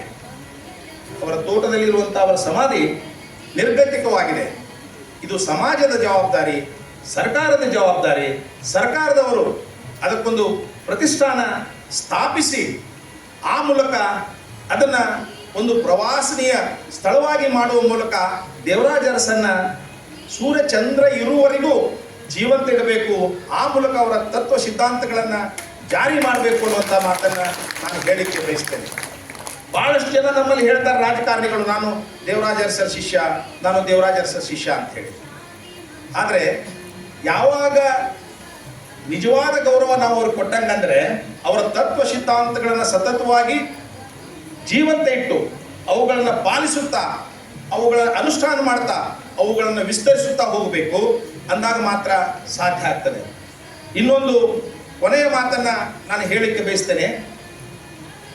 ನಾನು ಬೇರೆ ಯಾವ ರಾಜಕೀಯ ಮುಖಂಡರ ಬಾಯಿಂದ ಈ ಮಾತನ್ನ ಕೇಳಿಲ್ಲ. ದೇವರಾಜ ಅರಸವರು ನಮ್ಮ ನಾಡಿನ ಸಾಕಷ್ಟು ನಾಯಕರುಗಳನ್ನು, ಹಿಂದುಳಿದ ವರ್ಗದವರನ್ನು ಗುರುತಿಸಿ ಹೆಕ್ಕಿ ತೆಗೆದು ಅವರಿಗೆ ಅಧಿಕಾರ ಕೊಟ್ಟಂಥವರು. ಇಂದು ನಮ್ಮ ರಾಜ್ಯದಲ್ಲಿ ಪ್ರಚಲಿತ ಹೆಸರುಗಳಲ್ಲಿ ಬಹುಸಂಖ್ಯಾತ ಹೆಸರುಗಳು ಅವರೆಲ್ಲ ಡಿ ದೇವರಾಜ ಅರಸವರ ಶಿಷ್ಯಂದಿರು. ವಿಶ್ವನಾಥ್ ಒಂದ್ಸರಿ ಹೇಳ್ತಿದ್ರು, ಮಾಜಿ ಮಂತ್ರಿಗಳು, ಅವರು LLB ಫೈನಲ್ ಇಯರ್ ಓದಬೇಕಾದ್ರೆ ಅವ್ರ ತಂದೆಯವರು ದೇವರಾಜ ಅರಸವರ ಮನೆಗೆ ಅವ್ರನ್ನ ಕಳಿಸ್ತಾರಂತೆ. ಕಳಿಸಿ ಅವ್ರಿಗೊಂದು ನೌಕರಿ ಕೊಡಿಸು ಅಂತ ಹೇಳ್ತಾರಂತೆ. ಅವಾಗ ಅವ್ರ ಎಲ್ಲ ಹಿನ್ನೆಲೆ ತಗೊಂಡು ಅವ್ರ ಮಾರ್ಕ್ಸ್ ಕಾರ್ಡ್ ಎಲ್ಲ ನೋಡಿ, ನಿನ್ನಂತವ ರಾಜಕೀಯಕ್ಕೆ ಬರಬೇಕು, ಹೋಗು, ನಿನಗೆ ನಾ ಮುಂದೆ ಟಿಕೆಟ್ ಕೊಡ್ತೇನೆ, ಈಗ LLB ಪಾಸ್ ಮಾಡು, ಪ್ರಾಕ್ಟೀಸ್ ಮಾಡು, ಮುಂದೆ MLA ಆಗುವಂತೆ ಅಂತ ಹೇಳಿದ್ರಂತೆ. ಅದಕ್ಕೆ ನನಗೂ ವಿಚಾರ ಅದೇ ಐತ್ರಿ, ನಮ್ಮ ಅಪ್ಪ ನೌಕರಿ ಮಾಡತ್ತಾನ, ಆ ಕಾಟಕ್ಕೆ ನಾ ಬಂದೇನಿ ಅಂತ ಹೇಳಿದ್ರಂತೆ ವಿಶ್ವನಾಥ್ ಅವರು. ವಿಶ್ವನಾಥ್ ಇರ್ಬೋದು, ಎಸ್ ಬಂಗಾರಪ್ಪ ಇರ್ಬೋದು, ಮಲ್ಲಿಕಾರ್ಜುನ್ ಖರ್ಗೆ ಅವರು ಇರ್ಬೋದು, ನಮ್ಮ DK ನಾಯಕರ್ ಸಾಹೇಬರು ಇರ್ಬೋದು, ಆಮೇಲೆ ಧರ್ಮ್ ಸಿಂಗ್ ಅವರು ಇರ್ಬೋದು. ಇಂತಹ ಹಿಂದುಳಿದ ನಾಯಕರಿಗೆ ರಾಜಕೀಯ ಮೆಟ್ಟಲುಗಳನ್ನು ಹತ್ತಿಸಿದವರೇ ಡಿ ದೇವರಾಜ ಅರಸ್ ಅಂದ್ರೆ ತಪ್ಪಾಗ್ಲಿಕ್ಕೆ. ಕೊಟ್ಟ ಕೊನೆಯ ಮಾತನ್ನು ಹೇಳಲಿಕ್ಕೆ ಬಯಸ್ತೇನೆ ನಾನು. ದೇವರಾಜ ಅರಸರು ರಾಜಕೀಯವಾಗಿ ರಾಜಧರ್ಮವನ್ನು ಹೇಗೆ ಪಾಲಿಸ್ತಿದ್ರು ಅಂತ. ಹೊಸದಾಗಿ ಯಾರಾದರೂ ಶಾಸಕರಾಗಿ ಆಯ್ಕೆ ಆದರೆ ಅವರನ್ನು ಅವರು ಖಾಸಗಿಯಾಗಿ ತಮ್ಮ ಹತ್ರ ಗುಂಪಿನಲ್ಲಿ ಬರಮಾಡ್ಕೊಳ್ತಾ ಇದ್ದಾರೆ. ಫಾರ್ ಎಕ್ಸಾಂಪಲ್, ಧಾರವಾಡ ಜಿಲ್ಲೆಯಿಂದ ಒಂದಿಬ್ಬರು ಹೊಸ MLA ಆದರೆ ಅವರಿಬ್ಬರನ್ನು ಕರೆಸ್ಕೊಳ್ಳೋದು, ತಮ್ಮ ಎದುರಿಗೆ ಕೂಡಿಸ್ಕೊಳ್ಳೋದು, ಅವರ ಹಿನ್ನೆಲೆಯನ್ನು ಎಲ್ಲ ತಿಳ್ಕೊಳ್ಳೋದು, ನಂತರ ಅವರಿಗೆ ಹೇಳೋದು. ರಾಜಕಾರಣ ಅನ್ನೋದು ಒಂದು ಗ್ಲಾಸ್ ನೀರನ್ನು ಅವ್ರ ಮುಂದೆ ಇಡ್ತಿದ್ರಂತೆ. ಈ ಗ್ಲಾಸ್ನಲ್ಲಿರುವ ನೀರಿದ್ದಂತೆ. ಈ ಗ್ಲಾಸ್ನಲ್ಲಿ ಇರುವ ನೀರು ನನ್ನದು ಅಲ್ಲ, ನಿನ್ನದು ಅಲ್ಲ. ಯಾರಿಗೆ ನಿಜವಾಗಿ ದಾಹ ಇದೆಯೋ ಆ ದಾಹ ತೀರಿಸುವ ಸಲುವಾಗಿ ಈ ಗ್ಲಾಸ್ನಲ್ಲಿ ಇರುವಂಥ ನೀರನ್ನು ನೀನು ಬಳಸಬೇಕು ಅನ್ನುವಂಥ ಮಾತನ್ನು ಹೇಳ್ತಾ, ಈ ಗ್ಲಾಸನ್ನ ನೀರನ್ನು ಬಳಸುವಾಗ ನಾನು, ನನ್ನ ಮನೆತನ, ನನ್ನ ಕುಟುಂಬ, ನನ್ನ ಪರಿವಾರ, ನನ್ನ ಊರು, ನನ್ನ ಜನಾಂಗ, ನನ್ನ ಧರ್ಮದವರು, ನನ್ನ ಅನುಯಾಯಿಗಳು, ಜಾತಿ, ಧರ್ಮ, ಭಾಷೆ ನನ್ನವರು ಅಂತ ಬಳಸದೆ ನಿಜವಾಗಿ ಯಾರಿಗೆ ಅವಶ್ಯಕತೆ ಇದೆಯೋ ಅವರಿಗೆ ಈ ಗ್ಲಾಸ್ ನೀರನ್ನು ತಲುಪಿಸಿದರೆ ನೀನು ನಿಜವಾದ ರಾಜಕಾರಣಿ ಅನ್ನುವಂಥ ಮಾತನ್ನ ಮಾರ್ಮಿಕವಾಗಿ ಆಡ್ತಾ ಇದ್ರು ಅನ್ನೋದು ಇಂದಿನ ರಾಜಕಾರಣಿಗಳಿಗೂ ಕೂಡ ಆ ಮಾತು ಕೈಗನ್ನಡಿ ಅಂತ ಹೇಳ್ತಾ, ಅವಕಾಶಕ್ಕಾಗಿ ವಂದಿಸಿ ನನ್ನ ಮಾತುಗಳನ್ನು ಆಲಿಸಿದ ತಮ್ಮೆಲ್ಲರಿಗೂ ನನ್ನ ಅಂತರಾಳದ ನಮನಗಳನ್ನು ಸಲ್ಲಿಸುತ್ತಾ, ನಾವು ನೀವು ಮಾಡಬೇಕಾದ ಒಂದು ಕರ್ತವ್ಯ ಅಂದರೆ ನಮ್ಮ ಕಡೆಯಿಂದ ಎಷ್ಟು ಸಾಧ್ಯ ಇದೆಯೋ ಅಷ್ಟನ್ನ ನಾವು, ಅವರು ಸಾವಿರಾರು ಮಾತುಗಳನ್ನು ಹೇಳಿದ್ದಾರೆ, ಅದರಲ್ಲಿ ಒಂದೆರಡು ಮಾತುಗಳನ್ನಾದರೂ ನಾವು ಪಾಲಿಸಿದರೆ ಅವರಿಗೆ ನಿಜವಾದ ಒಂದು ನಾವು ಗೌರವವನ್ನು ಸಲ್ಲಿಸಿದಂತೆ ಅನ್ನುವಂಥ ಮಾತನ್ನು ಹೇಳ್ತಾ, ಇನ್ನೊಂದು ADC ಮೇಡಮ್ ಇದ್ದಾರೆ, ಅವರಿಗೊಂದು ಪ್ರಸ್ತಾವನೆ. ಮೇಡಮ್, ಕಳೆದ 4 ವರ್ಷಗಳ ಹಿಂದೆ ಜಿಲ್ಲಾ ಮಟ್ಟದಲ್ಲಿ ದೇವರಾಜ ಅರಸು ಅವರ ಜನ್ಮ ದಿನಾಚರಣೆಯಲ್ಲಿ ಪ್ರಶಸ್ತಿ ಕೊಡುವಂತಹ ಒಂದು ಪರಂಪರೆ ಇತ್ತು. ಮೊದಲ ಸಲ ಆ ಸಿಲೆಕ್ಷನ್ ಕಮಿಟಿಯ ಭಾಗವಾಗಿ ನಾನು ಕೆಲಸ ಮಾಡಿದ್ದೇನೆ. ತಮ್ಮ ಪಕ್ಕದಲ್ಲಿರತಕ್ಕಂಥ ನಮ್ಮ ಆತ್ಮೀಯ ಸ್ನೇಹಿತರಂಥ ಪ್ರೊಫೆಸರ್ ಶಶಿಧರ್ ತೋಡ್ಕರ್ ಅವರಿಗೆ ನಾವು ಆ ಪ್ರಶಸ್ತಿಯನ್ನು ಆ ವರ್ಷ ಒಟ್ಟಾರೆಯಾಗಿ ಯಾವುದೇ ಅಪಸ್ವರ ಇಲ್ಲದೆ ಆಯ್ಕೆ ಮಾಡಿ ಅವರಿಗೆ ಆ ಗೌರವವನ್ನು ಕೊಟ್ಟಿದ್ದೀವಿ. ನಂತರ ಅದು ನಿಂತು ಹೋಗಿದೆ. ಅದನ್ನು ದಯವಿಟ್ಟು ಸರ್ಕಾರಕ್ಕೆ ಬರೆದು ಪುನಃ ಅದನ್ನು ಚಾಲನೆಗೆ ತರುವಂಥ ಪ್ರಯತ್ನ ಮಾಡಿದರೆ ನಮ್ಮ ಹಿಂದುಳಿದ ವರ್ಗದ ನಿಜವಾಗಿ ಕೆಲಸ ಮಾಡತಕ್ಕಂಥ ಯುವಕರಿಗೆ, ಜನರಿಗೆ ಬೆನ್ನು ತಟ್ಟಿ ಪ್ರೋತ್ಸಾಹ ಮಾಡಲಿಕ್ಕೆ ಅನುಕೂಲ ಆಗ್ತದೆ ಅನ್ನುವಂಥ ನಿವೇದನೆಯನ್ನು ತಮ್ಮ ಬಳಿ ಮಾಡ್ತಾ ಎಲ್ಲರಿಗೂ ನನ್ನ ವಂದನೆಗಳನ್ನು ತಿಳಿಸಿ ನನ್ನ ಮಾತಿಗೆ ವಿರಾಮ ಹೇಳ್ತೇನೆ. ಇಲ್ಲಿ ಮೊದಲನೇದಾಗಿ ಕೆಲವೇ ಸೀಮಿತ ಜನಕ್ಕೆ ಮೀಸಲಿದ್ದಂತಹ ಮುಖ್ಯಮಂತ್ರಿ ಸ್ಥಾನ, ಅದನ್ನು ಮೊದಲ ಪಡೆದವರಲ್ಲಿ ದೇವರಾಜ ಅರಸು. ನಾವು ಈ ಒಂದು ಹಾಲ್ನಲ್ಲಿರುವಂತಹ ಸಾಮಾನ್ಯ ವ್ಯಕ್ತಿಯನ್ನು ಗುರುತಿಸೋದು ಅಥವಾ ಸ್ವಲ್ಪ ಇನ್ಫ್ಲುಯೆನ್ಸ್ ಇರೋಂಥ ವ್ಯಕ್ತಿನ ಗುರುತಿಸುವುದು, ಅದರಲ್ಲಿ ಬಹಳ ಶ್ರಮ ಇದೆ ಅಂತ ನಾನು ಪರ್ಸ್ನಲ್ ಆಗಿ ವಿಚಾರ ಮಾಡ್ತೀನಿ. ಯಾಕಂದರೆ ಮೊನ್ನೆ ತಾನೇ ನಾನು ನನ್ನ ಶಾಲೆಯ ನನಗಿಂತ 1 ವರ್ಷ ಸೀನಿಯರ್ ಅಂತ ಒಂದು ಪುಸ್ತಕ ಬರೆದಿದ್ದನ್ನು ನಾವು ಓದಿದೆ. ಎಷ್ಟು ಕಷ್ಟಪಟ್ಟುಕೊಂಡು ನಾವು ಓದ್ತಾ ಇದ್ವಿ, ವಿತೌಟ್ ಎನಿ ಇನ್ಫ್ಲುಯೆನ್ಸ್. ಎಲ್ಲ ಸ್ಕೂಲ್ ಅಟ್ಮಾಸ್ಫಿಯರ್ ಹೊಸದು, ಟೀಚರ್ಸ್ ಹೊಸಬ್ರು, ಏನೇ ಪ್ರಯತ್ನ ಮಾಡಿದರೂ ಸಹ ನನ್ನ ಸ್ವಸಾಮರ್ಥ್ಯದಿಂದ ನಾವು ಗುರುತಿಸ್ಕೊಳ್ಳಿಕ್ಕೆ ಆಗ್ತಾ ಇತ್ತು. ಆದರೆ ಕೆಲವು ಜನರಿಗೆ ಆ ಒಂದು ಅನುಕೂಲ ಇದ್ದಾಗ ಅವ್ರ ಮೇಲೆ ಬರಲಿಕ್ಕೆ ಬಹಳ ಸಹಕಾರಿಯಾಗುತ್ತೆ. ಅಂತಹ ಕಷ್ಟಪಟ್ಟು ಬಂದಂತಹ ರಾಜಕೀಯ ಸಾಮಾಜಿಕ ಹೋರಾಟಗಾರ ನಮ್ಮ ದೇವರಾಜ ಅರಸು. ಅವರು ಸ್ವಾತಂತ್ರ್ಯ ಸಂಗ್ರಾಮದಲ್ಲಿ ಭಾರತ ಚಲೋ ಒಂದು ಸಂಗ್ರಾಮದ ಭಾಗವಾಗಿ 1942ರಲ್ಲಿ ಕ್ವಿಟ್ ಇಂಡಿಯಾ ಮೂವ್ಮೆಂಟಲ್ಲೂ ಸಹ ಭಾಗಿಯಾದರು. ಇಂದಿರಾ ಗಾಂಧಿಯವರ ಜೊತೆಗೆ ಒಳ್ಳೆಯ ಸಂಬಂಧವನ್ನು ಇಟ್ಕೊಂಡಿದ್ದಂಥವರು. 2 ಬಾರಿ ನಮ್ಮಲ್ಲಿ ಮುಖ್ಯಮಂತ್ರಿಯಾಗಿ ಕಾರ್ಯನಿರ್ವಹಿಸಿದರು. ಅಲ್ಲಿ ಈಗ ನನಗೆ ಒಂದು ಸಂತೋಷದ ವಿಷಯ ಏನಂದರೆ, ಟ್ರಿಬ್ಯುನಲ್ ಕೇಸಸ್ಸನ್ನು 1977ರಿಂದ ಏನು ಬಂತು ಆವಾಗಿಂದ ನಾವು ನಿಜವಾದ ರೈತರಿಗೆ, ಭೂಮಿಯಲ್ಲಿ ದುಡಿಯುವಂತಹ ರೈತನಿಗೆ ಜಮೀನನ್ನು ಅಧಿಭೋಗದಾರಿಗೆ ಹಕ್ಕನ್ನು ನೀಡ್ತಾ ಬಂದ್ವಿ. ಅದರ ಕೆಲವು ಉಳಿದಂತಹ ಫಲಾನುಭವಿಗಳಿಗೆ ಇನ್ನೂ ಒಂದು ಅರ್ಜಿ ಹಾಕಲಿಕ್ಕೆ ಅವಕಾಶ ಕೊಟ್ಟು 7A ಫಾರ್ಮ್ ಅಂತ, ಅದನ್ನು ಡಿಸ್ಪೋಸ್ ಮಾಡಲಿಕ್ಕೆ ನನಗೊಂದು ಅವಕಾಶ ಸಿಕ್ಕಿದ್ದಕ್ಕೆ ನಾನು ವೈಯಕ್ತಿಕವಾಗಿ ದೇವರಾಜ ಅರಸು ಅವರಿಗೆ ನಾನು ಈ ಮೂಲಕ ಧನ್ಯವಾದವನ್ನು ಹೇಳ್ತೀನಿ. ಯಾಕಂದರೆ ಎಂತಹ ಸಂತೋಷ ಅನಿಸುತ್ತಂದರೆ, ಒಬ್ಬ ವ್ಯಕ್ತಿಗೆ, ರೈತನಿಗೆ ಆಲ್ಮೋಸ್ಟ್ ಎಲ್ಲ ಕೇಸು ಕ್ಲಿಯರ್ ಆಯಿತು. ನಾನು ಧಾರವಾಡ ಜಿಲ್ಲೆಯಲ್ಲಿ ಇರೋಂಥ 1000 ಚಿಲ್ಲರೆ ಕೇಸ್ಗಳಿತ್ತು, ಎಲ್ಲ ಕ್ಲಿಯರ್ ಮಾಡಿದ್ವಿ. ಒಂದು ಎಂಥ ನೆಮ್ಮದಿ ಸಿಗುತ್ತೆ ಅಂದರೆ, ಆ ಒಂದು ಬಡ ರೈತನಿಗೆ ಅದು 1 ಎಕರೆ 2 ಎಕರೆ 4 ಎಕರೆ 38 ಗುಂಟೆ ಮಾತ್ರ ಸೀಮಿತವಾಗಿ ನಮ್ಗೆ ಕೊಡಲಿಕ್ಕೆ ಅವಕಾಶ ಇದ್ದಾಗ ಅವನ ಕಣ್ಣಲ್ಲಿಯ ಸಂತೋಷ ನಮ್ಮ ಜೀವನ ಸ್ವಾರ್ಥವನ್ನು ಮಾಡುತ್ತೆ. ಅಂಥ ಸಂತೋಷದ ಒಂದು ಕಾಯ್ದೆಯನ್ನು ತಗೊಂಡು ಬಂತು. ನಂತರ ದಲಿತರಿಗೆ ನಾಯ್ಡ್ ಸಾಯಿಲ್ ಬಿ ಬಸವಲಿಂಗಪ್ಪ ಅವರ ಜೊತೆ ಸೇರಿ ರಾತ್ರಿ ಎಲ್ಲರ ಮಲವನ್ನು ಹೊತ್ತು ಹಾಕುವುದಂತಹ ಪದ್ಧತಿಯನ್ನು ರದ್ದು ಮಾಡಿದಂಥ ಮಹಾನ್ ವ್ಯಕ್ತಿ ದೇವರಾಜ ಅರಸರು. ಈ ಒಂದು ಮಹಾ ವ್ಯಕ್ತಿಗೆ ನಾವು ಎಷ್ಟೇ ಧನ್ಯವಾದ ಹೇಳಿದರೂ ಸಹ ಮಾನವ ಜನಾಂಗಕ್ಕೆ ಬಹುದಾದಂತಹ ಮಹತ್ತರವಾದಂತಹ ಕಾಣಿಕೆ ನೀಡಿದಂಥ ಧೀಮಂತ ರಾಜಕಾರಣಿ. ಇನ್ನೊಂದು ವಿಷಯ, ನಾವು ನೀವೆಲ್ಲರೂ ಈ ಮಹನಿ ಇರಲಿಲ್ಲ ಅಂದರೆ ಈ ಹಾಲಲ್ಲಿ ಇರ್ಲಿಕ್ಕೆ ಆಗ್ತಾ ಇರಲಿಲ್ಲ, ಈ ಹಾಲಲ್ಲಿ ಎಂಟ್ರಿನೇ ಇರ್ತಾ ಇರಲಿಲ್ಲ. ಇವತ್ತೆಲ್ಲ ಇಷ್ಟೊಂದು ಮಕ್ಕಳು ಹಾಸ್ಟೆಲ್ ಫೆಸಿಲಿಟಿ ತಗೊಂಡು, ನಮ್ಮ ಮಕ್ಕಳು ಆಲ್ಮೋಸ್ಟ್ 1, 4, 5ನೇ ಕ್ಲಾಸ್ ಬಂದ್ರಂದರೆ ಮುಂದೆ ಸ್ಕೂಲಿಗೆ ಹೋಗ್ಲಿಕ್ಕೆ ಆಗ್ತಾ ಇರಲಿಲ್ಲ. ಆದರೆ ಇವತ್ತಿನ ದಿವಸ ನಮಗೆ ಸುಸಜ್ಜಿತವಾದ ಸುರಕ್ಷಿತೆ ಹೆಣ್ಮಗಳಿಗೆ ಬಹಳ ಮುಖ್ಯ ಅಂತ ಹಾಸ್ಟೆಲನ್ನು ಕೊಡಲಿಕ್ಕೆ ಮೊದಲ ಪ್ರಯತ್ನ ಮಾಡಿದ ವ್ಯಕ್ತಿ. ಮತ್ತು ನಮ್ಮ ವಿದ್ಯಾರ್ಥಿಗಳಿಗೆ ಸ್ಕಾಲರ್ಶಿಪ್ ಕೊಡುವಂತಹದ್ದು, ಕಾಳಿ ಯೋಜನೆ, ಘಟಪ್ರಭಾ, ಕೃಷ್ಣಾ ಯೋಜನೆಗಳಲ್ಲಿ ಸಹ ಇರಿಗೇಷನ್ನಿಗೂ ಸಹ ಸಾಕಷ್ಟು ಯೋಜನೆಗಳಿಗೆ ಒತ್ತು ಕೊಟ್ಟರು. ಒಂದು ಮಾತು ಹೇಳ್ತಾರೆ, ನಾವು 1956ರಲ್ಲಿ ಕರ್ನಾಟಕ ಏಕೀಕರಣ ಆಯಿತು, ಆದ್ರೆ ನಮ್ಮ ಮನಸ್ಸುಗಳು ಇನ್ನೂ ಗಟ್ಟಿಯಾಗಿರಲಿಲ್ಲ. ಅದಕ್ಕೆ ಯಾವ ರೀತಿ ಮನಸ್ಸುಗಳನ್ನು ಪುನರ್ರಚಿಸಬೇಕು ಅಂದಾಗ ಮೈಸೂರು ರಾಜ್ಯ ಇದ್ದದನ್ನು ಕರ್ನಾಟಕ ರಾಜ್ಯ ಅಂತ ಹೇಳಿ ಮರುನಾಮಕರಣ ಮಾಡ್ತಾರೆ. ಸೊ ಇದ್ರ ಜೊತೆಗೆ ನಾನು ಒಂದು ವಿಷಯನ ಆಗಲೇ ಮೇಡಮ್ಗೆ DC ಮೇಡಮ್ ಅವರಿಗೆ ಚರ್ಚೆ ಮಾಡ್ತಿದ್ವಿ. ಮೈಸೂರಿನ ಸಿಟಿಯಲ್ಲಿ ನಾವು ಹೋಗಿ ಓಡಾಡ್ತಾ ಇದ್ರೆ ನಮಗೆ ATI ನಮ್ಮ ಅಡ್ಮಿನಿಸ್ಟ್ರೇಟಿವ್ ಟ್ರೈನಿಂಗ್ ಇನ್ಸ್ಟಿಟ್ಯೂಟ್ ಪಾರ್ಟ್ ಆಗಿ ಒಂದು ಹೆರಿಟೇಜ್ ವಾಕ್ ಅಂತ ಹೇಳಿ ಪರಂಪರೆ ನಡಿಗೆ ಅಂತ ಹೇಳಿ ಕರ್ಕೊಂಡು ಹೋಗ್ತಾರೆ.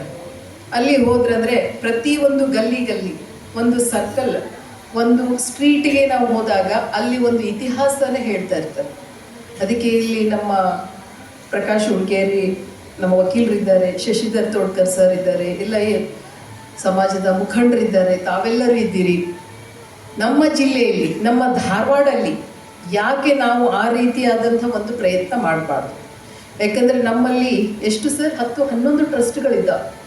ನೀವು ಕಲ್ಯಾಣ ನಗರಲ್ಲಿ ಹೋಗ್ಬಿಟ್ರೆ ಶಾಂತಾದೇವಿ ಮಾಳ್ವಾಡ್ ಅವರ ಮನೆಯಿಂದ ಹಿಡಿದು MM ಕಲಬುರ್ಗಿ ಸರ್ ಮನೆ ಹಿಡಿದು ಚನ್ವೀರ್ ಕಣ್ವಿಯವರ ಮನೆಗೆ ಹೋಗಿ, ಆ ನಂತರ ನಾವು ಇಲ್ಲಿ ಮನ್ಸೂರವ್ರ ಮನೆಗೆ ಹೋಗಿ ಇದನ್ನೆಲ್ಲನೂ ಒಂದು ಚರಿತ್ರೆ ಭಾಗವಾಗಿ ನಮ್ಮದೊಂದು ಹೆರಿಟೇಜ್ ವಾಕ್ ಆಗಿ ನಮ್ಮ ಮಕ್ಕಳಿಗೆ ತಿಳಿಸಿದಲ್ಲಿ ಒಂದು ದಿವಸದಲ್ಲಿ ಇನ್ನೂ ಇಷ್ಟು ನಾನೆಲ್ಲ ವಿಸಿಟ್ ಮಾಡೋದು ಬಾಕಿ ಇದೆ. ಆಲೂರು ವೆಂಕಟರಾವ್ ಹಾಲ್ ಇದೆ. ಈ ಮಹನೀಯರ ಕುರಿತು ನಾವು ಎಲ್ಲ ನಮ್ಮ ಜಿಲ್ಲೆಗೆ ಆಗಮಿಸಿರುವಂತಹ ಎಲ್ಲ ವಿಸಿಟರ್ಸಿಗೆ ಈ ಒಂದು ಸಣ್ಣ ನೋಟನ್ನು ಏರ್ಪೋರ್ಟಲ್ಲಿ, ಬಸ್ ಸ್ಟ್ಯಾಂಡಲ್ಲಿ ಒಂದು ಪ್ಲ್ಯಾನ್ ಅಂತ, ಒಂದು ಟೂರಿಂಗ್ ಪ್ಲ್ಯಾನ್ ಅಂತ ಹೇಳಿ ಡಿಸ್ಪ್ಲೇ ಮಾಡಿದರೆ ನಮ್ಮ ಧಾರವಾಡ ಜಿಲ್ಲೆಯಲ್ಲಿ ಇರುವಂತಹ ಸಂಸ್ಕೃತಿ ಹಾಗೂ ವಿದ್ಯಾಭ್ಯಾಸ ಲಿಟ್ರಲಿ ಆರ್ಟಿಸ್ಟ್ ಎಷ್ಟು ಜನ ಇದ್ದಾರೆ ಅವ್ರದ್ದೆಲ್ಲನೂ ಒಂದು ಬೆಳಕು ಚೆಲ್ಲಲಿಕ್ಕೆ ನಮಗೆ ಅನುಕೂಲ ಆಗುತ್ತೆ. ಯಾಕಂದರೆ ಮೈಸೂರಲ್ಲಿ ಹೊರಟ್ವಿ ಅಂತಂದರೆ ಮೈಸೂರಲ್ಲಿ ಬೇಂದ್ರೆ ಭವನ ಇದೆ, ಅದೇ ಎಷ್ಟೊಂದು ಅದಾವೆ. ಮಲ್ಲಿಕಾರ್ಜುನ್ ಮನ್ಸೂರ್ ಇದ್ದಾರೆ, ರಾಜಗುರು ಬಸವರಾಜ್ ರಾಜಗುರು ಇದ್ದಾರೆ. ಇವ್ರದ್ದೆಲ್ಲ ಕುರಿತು ನಾವು ಒಂದೇ ಲೈನಲ್ಲಿ ಹಿಂಗೆ ಹೋಗ್ಬಿಟ್ವಿ ಅಂತಂದರೆ ಒಂದು ದಿವಸದಲ್ಲಿ ಈ ಮಹಾನ್ ವ್ಯಕ್ತಿಗಳನ್ನು ನಾವು ಮುಂದಿನ ಪೀಳಿಗೆಗೆ ನಾವು ಪರಿಚಯ ಮಾಡಿಕೊಡ್ಲಿಕ್ಕೆ ಸರಳವಾಗಿ ಪರಿಚಯ ಮಾಡ್ತೀವಿ. ಈಗ ಏನು ನಮಗೆ ಇಲ್ಲೇ ಟ್ರಸ್ಟ್ನಲ್ಲಿರುವಂಥ ನಮ್ಮ ಶಶಿಧರ್ ತೋಡ್ಕರ್ ಸರ್ ಇದ್ದಾರೆ, ಅವ್ರು ಎಷ್ಟು ಕಾಣಿಕೆಗಳ ಕೊಡ್ತಾ ಇದ್ದಾರೆ. ಮೊನ್ನೆ ನಾವು ಹೋದಾಗ ಚನ್ವೀರ್ ಕಣ್ವಿಯವರ ಮನೆಯಲ್ಲಿ ಮಾತಾಡ್ತಾ ಇದ್ವಿ. ಅವ್ರ ಮಗ ಇದ್ದಾರೆ, ಅವ್ರ ಸೊಸೆ ಇದ್ದಾರೆ. ಇಲ್ಲಿ ನಮ್ಮ ಜೊತೆಗಿರುವಂಥ ಹಿರಿಯರು ಅನೇಕರು ಈ ಒಂದು ಎಲ್ಲ ಪ್ರಖ್ಯಾತಿ ಪಡೆದಂತಹ ಆರ್ಟಿಸ್ಟ್ಗಳ ಮಧ್ಯೆ ತಮ್ಮ ಜೀವನವನ್ನು ನಡೆಸಿರೋ ಸಾಧ್ಯತೆಯೂ ಉಂಟು. ದ ರಾ ಬೇಂದ್ರೆಯವರು ಕಂಡಂಥವ್ರು ಇದ್ದಿರಬಹುದು, ಚನ್ವೀರ್ ಕಣ್ವಿಯವ್ರ ಜೊತೆ ಒಡನಾಟ ಮಾಡಿದವರು, ಶಾಂತಾದೇವಿ ಮಾಳ್ವಾಡ್ ಅಮ್ಮವ್ರ ಜೊತೆಗಿದ್ದಂಥವ್ರು. ಮೊನ್ನೆ ತಾನೇ ನಾನು MM ಕಲಬುರ್ಗಿ ಅವರದ್ದು ಕೊನೆಯ ಸ್ಪೀಚ್ ನಾನು ಅಣ್ಣಿಗಿರಿಯಲ್ಲಿ ನಾನು ಕೇಳಿದ್ದೆ. ಆ ಸ್ಪೀಚಲ್ಲಿ ಸಿದ್ದರಾಮಯ್ಯ ಸರ್ CM ಇದ್ದಾಗ ಅವರು ಬಂದಿದ್ದರು. ಅವರು ಮಾತಾಡೋದು ನೋಡಿದ್ರೆ ಒಂದ್ಸಲ ಪರ್ಸ್ನಲಿ ಮಾತಾಡಬೇಕು ಅವ್ರ ಜೊತೆ ಅಂತ ಭಾವನೆ ಆಯಿತು, ಬಟ್ ಮಾತಾಡ್ಲಿಕ್ಕಾಗಲಿಲ್ಲ. ಅದಕ್ಕೆ ನಾನು ಇಲ್ಲಿ ವೇದಿಕೆ ಮಾಲ್ಯ ಆಸೀರುವಂತಹ ಎಲ್ಲ ಗಣ್ಯರಿಗೆ ಒಂದು ರಿಕ್ವೆಸ್ಟ್ ಮಾಡ್ತೀನಿ, ಹಾಗೂ ತಮ್ಮೆಲ್ಲರಿಗೂ ನಾನು ಕೇಳ್ತೀನಿ, ಅವ್ರ ಮನೆಗೆ ಹೋದಾಗ ಒಂದು ವಿಡಿಯೋ ಪ್ಲೇ ಮಾಡು. ಈಗ ನಾವು ಬೇರೆ ಬೇರೆ ಟೂರ್ಗೆ ಹೋದಾಗ ನಾನು ಕಂಡಂಥದ್ದು ಅಲ್ಲಿ ಏನು ವಿಚಾರಗಳಿದ್ದಾವ ಅದನ್ನೆಲ್ಲ ತೋರಿಸ್ತಾರೆ. ಇಟ್ ಈಸ್ ಜಸ್ಟ್ ಒಂದು 5 minutes ವಿಡಿಯೋ. ಅದರಲ್ಲಿ ಈಗ ನಮಗೆ ಶಶಿಧರ್ ತೋಡ್ಕರ್ ಸರ್ ಎಷ್ಟು ಓದ್ಕೊಂಡಿದ್ದಾರೆ, ಪ್ರಕಾಶ್ ಹುಡುಕೇರಿ ಸರ್ ಎಷ್ಟು ಓದಿದ್ದಾರೆ, ನ್ಯಾಯವಾದಿಗಳು, ಅವ್ರ ಬಗ್ಗೆ ಒಂದೊಂದು ನಿಮಿಷ, ಅರ್ಧ ನಿಮಿಷ, 10 ಸೆಕೆಂಡ್, 15 ಸೆಕೆಂಡು ಒಂದು ಪ್ಲೇ ಮಾಡೋದು. ಅವ್ರ ಮಕ್ಕಳಿಗೆ ತಮ್ಮದೇ ಆದಂತಹ ಅನುಭವ ಇರುತ್ತೆ. ಅದನ್ನು ನಾವು ಮುಂದಿನ ಜನಾಂಗಕ್ಕೆ ಕ್ಯಾರಿ ಫಾರ್ವರ್ಡ್ ಮಾಡಲಿಕ್ಕೆ ಅನುಕೂಲ ಆಗುತ್ತಂತೆ ಆ ಸೆಂಟರಲ್ಲಿ ಇದು ಒಂದು ಪ್ಲೇ ಮಾಡ್ತಾರೆ. ಅವ್ರು ಹೋದಾಗ ನಾನು ಲಾಸ್ಟ್ ಒಂದು ಪ್ರದೇಶಕ್ಕೆ ವಿಸಿಟ್ ಮಾಡಿದ್ದೆ ಆ್ಯಸ್ ಅ ಟೂರಿಸ್ಟ್. ಅಲ್ಲಿ ಹೋದರೆ ಆ ಜನಾಂಗದ ಕುರಿತು ಒಂದು 10 ನಿಮಿಷದ ವಿಡಿಯೋ ಇದೆ ಸರ್.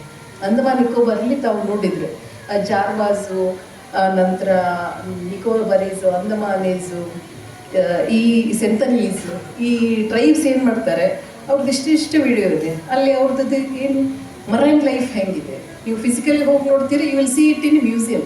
ಅದು ಎಷ್ಟು ಇಫೆಕ್ಟಿವ್ ಆಗಿ ಮಕ್ಕಳಿಗೆಲ್ಲ ಅನುಭವ ಆಗುತ್ತೆ. ಅದೇ ರೀತಿಯಾಗಿ ನಮ್ಮ ಈ ಒಂದು ಮಹಾನ್ ವ್ಯಕ್ತಿಗಳ ಸಣ್ಣ ಕಿರುಪರಿಚಯ ಆ ಸೆಂಟರ್ಸಲ್ಲಿ, ಜೊತೆಗೆ ಇದು ಒಂದು heritage walk.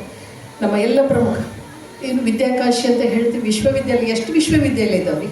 Karnataka university, agri university, ಲಾ university, forensic science university, IIT, IIIT, ಮತ್ತು ಯಾವ್ದ್ರ ಬಿಟ್ಟು SDM, ಕಿಮ್ಸ್, ಇಷ್ಟೊಂದು ದೊಡ್ಡ ದೊಡ್ಡ ಸಂಸ್ಥೆಗಳಿದ್ದಾವೆ. ಸೊ ಇದನ್ನೆಲ್ಲನೂ ನಾವು ಪರಿಚಯ ಮಾಡಿದ್ರೆ ಅಂತಂದರೆ ಈ ನಮ್ಮ ಮಕ್ಕಳು ಏನು ಕುಂತಿದ್ದಾರಲ್ಲ ಅವರಿಗೂ ಒಂದು ಸಹ ಉತ್ಸಾಹ ಬರುತ್ತೆ. ಆ ಸೆಂಟರ್ಗೆ ಹೋದಾಗ ಅದ್ರದ್ದೊಂದು ಸಣ್ಣ ಕಿರುಪರಿಚಯ, ಅಲ್ಲಿದು ಸಕ್ಸಸ್, ಅಲ್ಲಿ ಆದಂಥವ್ರು ಏನು ಮಾಡಿದರು. ಸೊ ಈ ಕುರಿತು ಒಂದು ಚಿಂತನೆ ಮಾಡೋದು ಅತ್ಯವಶ್ಯ ಅಂತ ಹೇಳಿ ಮೇಡಮಿಗೆ ನಾನು ಡಿಸ್ಕಸ್ ಮಾಡಿದೆ. ದೇವರಾಜ ಅರಸರ ಬಗ್ಗೆ ಇನ್ಫ್ಲೂಯೆನ್ಸ್ ಆಗಿದ್ದ ಬೆಳೆದಂಥವ್ರು.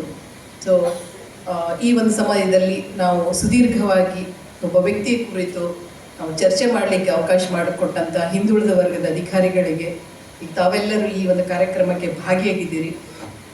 ತಮಗೆಲ್ಲರಿಗೂ ವಂದಿಸುತ್ತಾ ಮತ್ತೊಮ್ಮೆ ದೇವರಾಜ ಅರಸರ ದಿನಾಚರಣೆಯ ಜನ್ಮ ದಿನಾಚರಣೆಯ ಶುಭಾಶಯಗಳನ್ನು ಕೋರುತ್ತಾ ನನ್ನೆರಡು ಮಾತುಗಳನ್ನು ಮುಗಿಸ್ತೇನೆ. ಧನ್ಯವಾದ.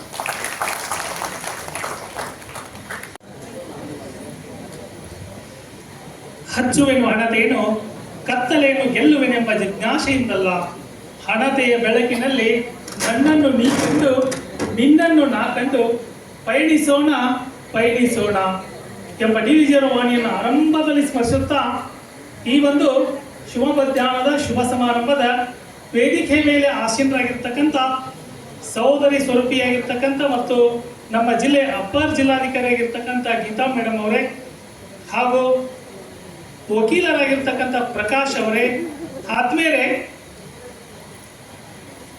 ಕರ್ನಾಟಕ ರಾಜ್ಯವು ಹಲವಾರು ಜನ ಮುಖ್ಯಮಂತ್ರಿಗಳನ್ನ ಕಂಡಿರ್ತಕ್ಕಂಥ ರಾಜ್ಯ. ಅದರಲ್ಲಿ ಕರ್ನಾಟಕ ರಾಜ್ಯಕ್ಕೆ ಅಮೂಲ್ಯವಾದ ಕೊಡುಗೆಯನ್ನು ನೀಡಿ ಅಜರಾಮರವಾಗಿ ಉಳಿದಿರ್ತಕ್ಕಂಥ ಪ್ರಥಮ ವ್ಯಕ್ತಿ ಯಾರಾದರೂ ಇದ್ರೆ ಅದು ನಮ್ಮ ಹೆಮ್ಮೆ ದೇವರಾಜ ಅರಸರು ಅಂತ ಹೇಳಿ ಬಯಸ್ತಾರೆ ಬಂಧುಗಳು. ದೇವರಾಜ ಅರಸರವರು ರೈತರಿಗಾಗಿ ಮಾಡಿರ್ತಕ್ಕಂಥ ಸೇವೆ ಸುಮಾರುಗಳು. ರೈತರ ಸಾಲನೆ ಮನ್ನಾ ಮಾಡಿದ್ರು. ಹಿಂದುಳಿದ ವರ್ಗದವರಿಗೆ ಮಾಡಿರ್ತಕ್ಕಂಥ ಸಹಾಯಗಳು ಸುಮಾರು ಹಾಸ್ಟೆಲ್ಗಳನ್ನು ತೆಗೆದು ಹಾಸ್ಟೆಲ್ಗಳ ನಿರ್ಮಾಣ ಮಾಡಿ ಬಡ ವಿದ್ಯಾರ್ಥಿಗಳ ಶಿಕ್ಷಣ ಕಲಿಯಲು ಪ್ರೋತ್ಸಾಹ ನೀಡಿದರು. ಅದರೊಟ್ಟಿಗೆ ಶೋಷಿತ ವರ್ಗದವರಿಗೆ ಪ್ರೋತ್ಸಾಹ ನೀಡುವ ಸಲುವಾಗಿ ಮಲಹೊರ ಪದ್ಧತಿಯನ್ನು ನಿಷೇಧ ಮಾಡಿದರು. ಹೀಗೆ ಹಲವು ಕಾರ್ಯಕ್ರಮವನ್ನು ಜಾರಿಗೆ ತಂದಿರತಕ್ಕಂಥ ಕೀರ್ತಿ ಯಾರಿಗಾದ್ರೂ ಸಲ್ಲುತ್ತಂದ್ರೆ ಅದು ನಮ್ಮ ದೇವರಾಜ ಅರಸರಿಗೆ ಸಲ್ಲುತ್ತೆ. ಈ ದೇವರಾಜ ಅರಸರ ಬಗ್ಗೆ ಎಷ್ಟು ಹೇಳಿದ್ರು ಕಡಿಮೆ. ಆದರೆ ಶಿಕ್ಷಣಕ್ಕೆ ಅವರು ಕೊಟ್ಟಂತ ಕೊಡುಗೆ ಅಮೂಲ್ಯವಾಗಿರ್ತಕ್ಕಂಥದ್ದು. ಡಾಕ್ಟರ್ BR ಅಂಬೇಡ್ಕರ್ ಅವರು ಹೇಳ್ತಾರೆ, ನಿನ್ನ ಕಡೆ 2 ರೂಪಾಯಿ ಇದ್ರೆ 1 ರೂಪಾಯಿದಲ್ಲಿ ಅನ್ನ ತಗೋ, ಇನ್ನು 1 ರೂಪಾಯಿದಲ್ಲಿ ಪುಸ್ತಕವನ್ನು ಖರೀದಿ ಮಾಡು. 1 ರೂಪಾಯಿದಿಂದ ಖರೀದಿಸತಕ್ಕ ಅನ್ನ ನಿನ್ನನ್ನು ಬದುಕಿಸುತ್ತ, ಇನ್ನು 1 ರೂಪಾಯಿಯಿಂದ ನೀನು ತೆಗೆದುಕೊಂಡಿರ್ತಕ್ಕಂಥ ಪುಸ್ತಕ ನೀನು ಹೇಗೆ ಬದುಕಬೇಕು ಎಂಬುದನ್ನು ಕಲಿಸಿಕೊಡುತ್ತ. ಆದ ಕಾರಣ ಪುಸ್ತಕ ಶ್ರೇಷ್ಠವಾಗಿರ್ತಕ್ಕಂಥದ್ದು. ಆ ಶಿಕ್ಷಣಕ್ಕಾಗಿ ಅವರು ಕೊಟ್ಟಿರ್ತಕ್ಕಂಥ ಕೊಡುಗೆ ಅಮೂಲ್ಯವಾಗಿರ್ತಕ್ಕಂಥದ್ದು. ಈ ಶಿಕ್ಷಣ ಎಷ್ಟು ಅತಿ ಮುಖ್ಯ ಅಂತ ಹೇಳಿ ಒಂದು ಕಥೆ ಮೂಲಕ ಹೇಳ್ತೀನಿ. ದೃಷ್ಟಿ ಬದಲಿಸು ದೃಶ್ಯ ಬದಲಾದೀತು, ಹವ್ಯಾಸ ಬದಲಿಸು ಹಣೆಯ ಬರಹ ಬದಲಾದೀತು, ಡೋಣಿ ಬದಲಿಸಬೇಕೆಂದಿಲ್ಲ, ದಿಕ್ಕು ಬದಲಿಸಿದರೆ ಸಾಕು, ನೀನು ಸೇರುವ ದಡ ಎದುರಾದೀತು, ನೀನು ಸೇರುವ ದಡ ಎದುರಾದೀತು ಎಂಬ ದಾರ್ಶನಿಕರ ನುಡಿಯಂತೆ ಒಬ್ಬ ವಿದ್ಯಾರ್ಥಿ ಶಿಕ್ಷಣದಿಂದ ಎಷ್ಟು ಎತ್ತರಕ್ಕೆ ಬೆಳೀತಾಳೆ ಅಂತ ಹೇಳಿ ಆ ವಿದ್ಯಾರ್ಥಿನಿಯ ಕತೆ ಹೇಳ್ಬಿಡ್ತೀನಿ. ತಮಗೆಲ್ಲ ಗೊತ್ತಿದ್ದ ಮಟ್ಟಿಗೆ 7 ಸಿಸ್ಟರ್ಸ್ ಸ್ಟೇಟ್ಸ್ ಅಂತ ಕರಿತೀವಿ, 7 ಸಹೋದರಿ ರಾಜ್ಯಗಳು. ಅದರಲ್ಲಿ ಮುಖ್ಯವಾಗಿರ್ತಕ್ಕಂಥದ್ದು ಆಸ್ಸಾಂ ರಾಜ್ಯ. ಆಸ್ಸಾಂ ರಾಜ್ಯದಲ್ಲಿ ಕುಂದೂರಿ ಮಾಲಾ ಅಂತೇಳಿ ಒಂದು ಪುಟ್ಟ ಗ್ರಾಮ. ಆ ಪುಟ್ಟ ಗ್ರಾಮದಲ್ಲಿ ಹಿಮದಾಸ್ ಅಂತೇಳಿ ಹುಡುಗಿ. ಆ ಹಿಮದಾಸ್ ಹುಡುಗಿಯ ತಂದೆ ತಾಯಿ ಬಡವರು. ತಂದೆ ಶ್ರೀಮಂತರ ಮನೆಯಲ್ಲಿ ಕೆಲಸ ಮಾಡಿ ಅದರಿಂದ ಬಂದಂತ ಆದಾಯದಿಂದ ಮಗಳಿಗೆ ಶಿಕ್ಷಣ ಕೊಡಿಸ್ತಾ ಇರ್ತಾನೆ. ತಾಯಿಯಾದವಳು ಶ್ರೀಮಂತರ ಮನೆಯಲ್ಲಿ ಪಾತ್ರೆಯನ್ನು ತೊಳೆದು ಅದರಿಂದ ಬಂದಂತ ಆದಾಯದಿಂದ ಮಗಳಿಗೆ ಶಿಕ್ಷಣ ಕೊಡಿಸ್ತಾ ಇರ್ತಾಳೆ. ಅವಳಿಗೆ ಫುಟ್ಬಾಲ್ ಅಂದ್ರೆ ಇಷ್ಟ. ಅವಳು ಜೋರಾಗಿ ಹೋಗಿ ಫುಟ್ಬಾಲ್ ಅನ್ನ ಒದಿತಾ ಇರ್ತಾಳೆ. ಒದೆಯುವುದನ್ನು ಸ್ಪೀಡ್ ಆಗಿ ಹೋಗಿ ಫುಟ್ಬಾಲ್ ಒದೆಯುವುದನ್ನು ನೋಡಿರ್ತಕ್ಕಂಥ ಟೀಚರು, ನೀನು ಅಥ್ಲೆಟಿಕ್ ಯಾಕೆ ಆಗಬಾರ್ದು ಅಂತ ಹೇಳಿ ಅವಳಿಗೆ ಆಸೆಯನ್ನು ಮೂಡಿಸ್ತಾನೆ. ಅವಾಗ ಆ ಹುಡುಗಿಗೆ ಏನು ಗೊತ್ತು ಅಥ್ಲೆಟಿಕ್ ಅಂದ್ರೆ? ಸರ್ ಅಥ್ಲೆಟಿಕ್ ಅಂದ್ರೆ ಏನಂತ ಕೇಳ್ತಾಳೆ ಅವಳು, ಗೊತ್ತೇ ಇಲ್ಲ. ನೀನು ರನ್ನಿಂಗ್ ಅಲ್ಲಿ ಚಾಂಪಿಯನ್ ಆಗೋದಮ್ಮ, ನೀನು ರನ್ನಿಂಗ್ ಅಲ್ಲಿ ಒಳ್ಳೆ ಪ್ರಾಕ್ಟೀಸ್ ಮಾಡೋದು ಅಂತೇಳಿ ತಲೆಯಲ್ಲಿ ತುಂಬ್ತಾನೆ ಅವಳಿಗೆ. ಆ ಪಿ ಟೀಚರ್ ಪ್ರೋತ್ಸಾಹದ ಮಾತಿನಿಂದ ಅವಳು ಓಡಕ್ಕೆ ಸ್ಟಾರ್ಟ್ ಮಾಡ್ತಾಳೆ. ತಾಲೂಕಾ ಮಟ್ಟದ ಕ್ರೀಡಾಕೂಟದಲ್ಲಿ ಗೋಲ್ಡ್ ಮೆಡಲ್ ಗೆದ್ದಿದ್ದಾಳೆ. ಜಿಲ್ಲಾ ಮಟ್ಟದ ಕ್ರೀಡಾಕೂಟದಲ್ಲಿ ಕೂಡ ಗೋಲ್ಡ್ ಮೆಡಲ್ ಗೆದ್ದಿದ್ದಾಳೆ. ನಂತರ ರಾಜ್ಯ ಮಟ್ಟಕ್ಕೆ ಆಯ್ಕೆ ಆಗ್ತಾಳೆ. ರಾಜ್ಯ ಮಟ್ಟದಲ್ಲಿ ಕೂಡ ಅವಳು ಗೋಲ್ಡ್ ಮೆಡಲ್ ಗೆದ್ದಿದ್ದಾಳೆ. ಆದರೆ ವಿಪರ್ಯಾಸ, ಅವಳ ಕಾಲಲ್ಲಿ ಹಾಕಿಕೊಳ್ಳಲು ಶೂ ಇರಲ್ಲ. ಶೂ ಇಲ್ಲದೆ ಬರಿಗಾಲೇ ಓಡಿ ರಾಷ್ಟ್ರ ಮಟ್ಟಕ್ಕೆ ಆಯ್ಕೆ ಆಗ್ತಾಳೆ. ರಾಷ್ಟ್ರ ಮಟ್ಟಕ್ಕೆ ಆಯ್ಕೆ ಆದಾಗ ತಂದೆಗೆ ಬಂದು ಕೇಳ್ತಾಳೆ, ಅಪ್ಪ ನನಗೆ ಒಂದು ಜೊತೆ ಶೂನ ಕೊಡಿಸ್ಕೊಡು ಅಂತ ಕೇಳ್ತಾಳೆ. ಕೇಳಿದಾಗ ತಂದೆ ಬಡತನ, ಮಗಳಿಗೆ ಶೂವನ್ನು ಕೊಡ್ಸಕ್ಕೆ ಆಗಲ್ಲ, ನನ್ನನ್ನು ಕ್ಷಮಿಸಮ್ಮ ಅಂತೇಳಿ ಅವಳಿಗೆ ಕ್ಷಮೆಯನ್ನು ಕೇಳ್ತಾನೆ. ಆ ಹುಡುಗಿ ದೆಹಲಿಯಲ್ಲಿ ನಡೀತಕ್ಕಂಥ ರಾಷ್ಟ್ರ ಮಟ್ಟದ ಅಥ್ಲೆಟಿಕ್ ಅಲ್ಲಿ 17 ವರ್ಷದ ಒಳಗಿನ ಅಥ್ಲೆಟಿಕ್ ಅಲ್ಲಿ ಭಾಗವಹಿಸ್ತಾಳೆ. ವಹಿಸಿದಾಗ 31 ರಾಜ್ಯದ ಮಕ್ಕಳು ಎಲ್ಲರೂ ಭಾಗವಹಿಸಿರ್ತಾರೆ. ಎಲ್ಲರ ಕಾಲಲ್ಲಿ ಶೂ ಇರುತ್ತೆ, ಆದರೆ ಹಿಮದಾಸ್ ಕಾಲಲ್ಲಿ ಶೂ ಇರಲ್ಲ. ಒಟ್ಟು 8 ರೌಂಡ್ ಓಡಬೇಕಾಗಿರುತ್ತ. 7 ರೌಂಡ್ ಅಲ್ಲಿ ಕೂಡ ಅವಳು ಹಿಂದೆ ಇರ್ತಾಳೆ. 8ನೇ ರೌಂಡ್ ಅಲ್ಲಿ ತಂದೆಯ ಮುಖವನ್ನು ನೋಡ್ತಾಳೆ. ತಂದೆಯ ಮುಖವನ್ನು ನೋಡಿ ಜೋರಾಗಿ ಓಡಕ್ಕೆ ಸ್ಟಾರ್ಟ್ ಮಾಡ್ತಾಳೆ. ಬರಗಾಲಲ್ಲಿ ಓಡಕ್ಕೆ ಸ್ಟಾರ್ಟ್ ಮಾಡಿದಾಗ ಕಾಲಲ್ಲಿ ಹರಳುಗಳು ನಡ್ತವೆ, ಸಣ್ಣ ಸಣ್ಣ ಹರಳುಗಳು. ರಕ್ತ ಸ್ರವಿಕೆ ಸ್ಟಾರ್ಟ್ ಆಗುತ್ತೆ. ರಕ್ತ ಸ್ರವಿಕೆ ಆದರೂ ಕೂಡ ತಂದೆಯ ಮುಖವನ್ನು ನೋಡಿ ಮತ್ತೆ ಜೋರಾಗಿ ಓಡ್ತಾಳೆ. 8ನೆಯ ರೌಂಡ್ ಅಲ್ಲಿ ಅಸ್ಸಾಂ ರಾಜ್ಯಕ್ಕೆ 17 ವರ್ಷದ ಒಳಗಿನ ಅಥ್ಲೆಟಿಕ್ ಅಲ್ಲಿ ಮೊದಲು ಗೋಲ್ಡ್ ಮೆಡಲ್ ಅನ್ನು ತಂದು ಕೊಡ್ತಾರೆ ಹಿಮಾದಾಸ್. ಉಳಿಯ ಪೆಟ್ಟು ನೋವೆಂದು ತಿಳಿದರೆ ಯಾವ ಶಿಲೆಯು ಮೂರ್ತಿ ಆಗಲಾರದು, ಉಳುವ ನೇಗಿಲು ನೋವೆಂದು ತಿಳಿದರೆ ಯಾವ ಭೂಮಿಯು ಫಲ ಕೊಡಲಾರದು ಎಂಬ ದಾರ್ಶನಿಕರ ನುಡಿಯಂತೆ ಆ ಹುಡುಗಿ ಇಟ್ಟತ್ತ ಛಲ ಎಲ್ಲಿವರೆಗೆ ಹೋಗುತ್ತಂದ್ರೆ ಅಂತಾರಾಷ್ಟ್ರೀಯ ಮಟ್ಟಕ್ಕೆ ಹೋಗ್ತಾಳೆ. ಅದು ಎಲ್ಲಿರುತ್ತಂದ್ರೆ ನ್ಯೂಯಾರ್ಕ್ ನಗರಲ್ಲಿ ಇರುತ್ತೆ. ನ್ಯೂಯಾರ್ಕ್ ನಗರಲ್ಲಿ ಆಕೆ ಭಾಗವಹಿಸಬೇಕಾಗಿರುತ್ತೆ. ಅವಾಗ ತಂದೆಗೆ ನೋವು ಅನಿಸುತ್ತೆ. ತಂದೆಗೆ ನೋವು ಅನಿಸಿ ತಂದೆ ಏನ್ ಮಾಡ್ತಾನೆ, ಮಗಳಿಗೆ ಹೇಗಾದರೂ ಮಾಡಿ ನಾನು ಒಂದು ಜೊತೆ ಶೂವನ್ನು ಕೊಡಿಸ್ಕೊಡ್ಬೇಕಂತ ಹೇಳಿ ತಾನು ಕೆಲಸ ಮಾಡ್ತಕ್ಕಂಥ ಶ್ರೀಮಂತನ ಮನೆಯಲ್ಲಿ ಹೋಗಿ 3ರ ಬಡ್ಡಿ ಹಂಗೆ 5,000 ರೂಪಾಯಿ ತರ್ತಾನೆ. ಆ 5,000 ರೂಪಾಯಿಯಿಂದ ಹೋಗಿ ಅಂಗಡಿಯವನಿಗೆ ಕೇಳ್ತಾನೆ, ಶೂ ಕೊಡಿ ಅಂತ ಕೇಳ್ತಾನೆ. ಈ 5,000ದಲ್ಲಿ ಬ್ರ್ಯಾಂಡೆಡ್ ಶೂ ಬರಲ್ಲ, ನಾರ್ಮಲ್ ಶೂ ಬರ್ತಾವೆ ಅಂತ ಹೇಳ್ತಾನೆ. ಆಯ್ತು, ಯಾವ್ದು ಇದ್ದುದಾದ್ರೂ ಕೊಡಿ ಅಂತ ಹೇಳ್ತಾಳೆ. ಅವಾಗ ಆ ಒಂದು ತಂದೆ ಕೊಟ್ಟಿರ್ತಕ್ಕಂಥ ಶೂನ ಹಾಕೊಂಡು ನ್ಯೂಯಾರ್ಕ್ನಲ್ಲಿ ರನ್ನಿಂಗ್ ಚಾಂಪಿಯನ್ ಹೋಗ್ತಾಳೆ. ಹೋದ ಸಮಯದಲ್ಲಿ ಎಲ್ಲರ ಕಾಲಲ್ಲಿ ಅಡಿದಾಸ್ ಸ್ಟ್ಯಾಂಡರ್ಡ್ ಕಂಪ್ನಿ ಶೂ ಇರ್ತವೆ, ಆದರೆ ಇವಳ ಕಾಲಲ್ಲಿ ಬ್ರ್ಯಾಂಡ್ ನೇಮೇ ಇರಲಾರ್ದಂತ ಶೂ ಇರ್ತವೆ. ಅವಾಗ ಆ ಬೇರೆ ದೇಶದಿಂದ ಬಂದಿರತಕ್ಕಂಥ ಹುಡುಗಿಯರು ಈ ಭಾರತ ದೇಶದ ಹುಡುಗಿಯನ್ನು ನೋಡಿ ನಕ್ಕು ಬಿಡ್ತಾರೆ. ಇವಳು ಬ್ರ್ಯಾಂಡ್ ನೇಮೇ ಇರಲಾರ್ದಂತ ಶೂವನ್ನು ಹಾಕೊಂಡು ಬಂದಿದ್ದಾಳೆ ಅಂತೇಳಿ. ಅವಾಗ ಆ ಹುಡುಗಿಗೆ ಸಿಟ್ಟು ಬರುತ್ತೆ. ತನ್ನ ಬ್ಯಾಗಲ್ಲಿ ಒಂದು ಸ್ಕೆಚ್ ಪೆನ್ ಇರುತ್ತೆ. ಆ ಸ್ಕೆಚ್ ಪೆನ್ನ ತಗೊಂಡು ಆ ಬ್ರ್ಯಾಂಡ್ ನೇಮೇ ಇರಲಾರ್ದಂತ ಶೂ ಮೇಲೆ ಅಡಿದಾಸ್ ಅಂತ ಬರೀತಾಳೆ. ಅಡಿದಾಸ್ ಅಂತ ಬರೆದು ತನ್ನ ಕಾಲನ್ನು ತೋರಿಸ್ತಾಳೆ ಎಲ್ಲರಿಗೂ. ನನ್ನ ಕಾಲಲ್ಲಿ ಕೂಡ ಅಡಿದಾಸ್ ಕಂಪ್ನಿ ಶೂ ಇದೆ ನೋಡಿ ಅಂತಾಳೆ. ನೋಡಿ ಅಂತೇಳಿ ಓಡ್ತಾಳೆ. ಅಲ್ಲಿ ಕೂಡ 8 ರೌಂಡ್ ಇರುತ್ತೆ. 6ನೇ ರೌಂಡ್ ಅಲ್ಲಿ ಕೂಡ ಅವಳು ಹಿಂದಿರ್ತಾಳೆ.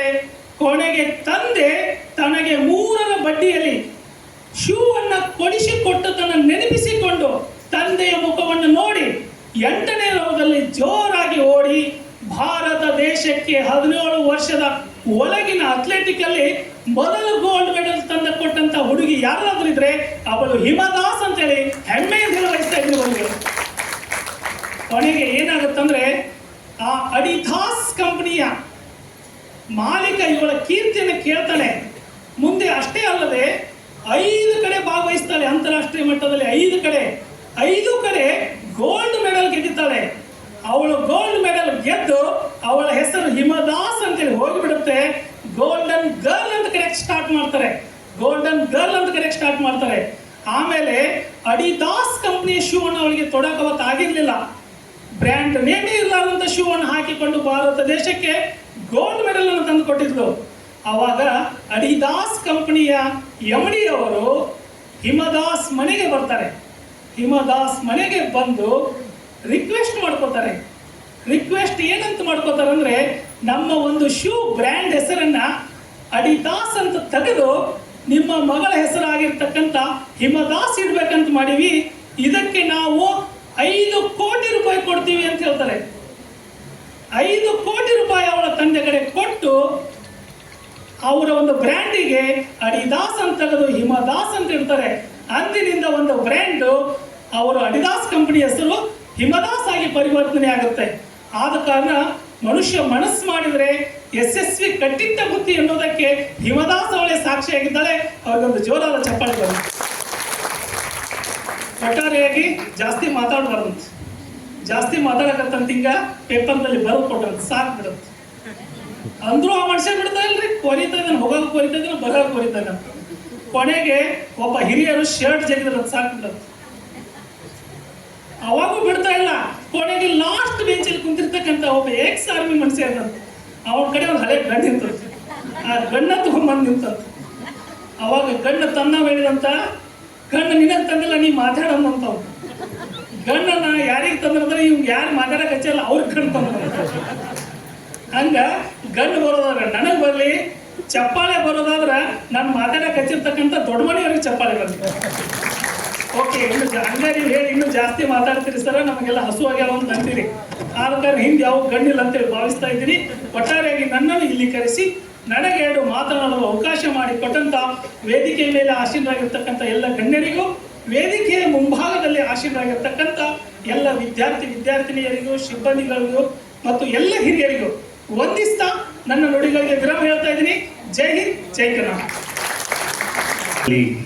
ಒಂದೆರಡು ಮಾತುಗಳನ್ನ ನಾನು ಹೇಳೋದಾದರೆ, ಮೊನ್ನೆ ನಾನು ಸಿದ್ಧಲಿಂಗಯ್ಯನವರನ್ನು ಓದ್ತಾ ಇದ್ದೆ. ಇತ್ತೀಚೆಗೆ ಕರ್ನಾಟಕ ಸರ್ಕಾರ ಕವಿ ಸಿದ್ಧಲಿಂಗಯ್ಯನವರ ಸಮಗ್ರ ಸಂಪುಟಗಳನ್ನು ಪ್ರಕಟ ಮಾಡಿದೆ. ಓದ್ತಾ ಇದ್ದೆ ನಾನು. ಓದ್ತಾ ಇರುವಾಗ ಅವರೊಂದು ಮಾತು ಹೇಳ್ತಾರೆ, ಭಾರತ ದೇಶದ ಕೆಳಗಡೆ ಯಾವ ಮಹಾಸಾಗರ ಹರಿತಾ ಇದೆ? ಹಿಂದೂ ಮಹಾಸಾಗರ ಹರಿತಾ ಇದೆ.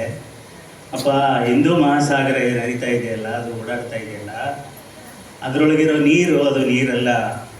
ಈ ದೇಶದಲ್ಲಿರುವಂಥ ಹಿಂದುಳಿದವರು, ಬಡವರು, ನಿರ್ಗತಿಕರು, ದಲಿತರು, ಅಲ್ಪಸಂಖ್ಯಾತರು, ಇವರೆಲ್ಲರ ಕಣ್ಣೀರು ಕಣಪ್ಪ ಅದು.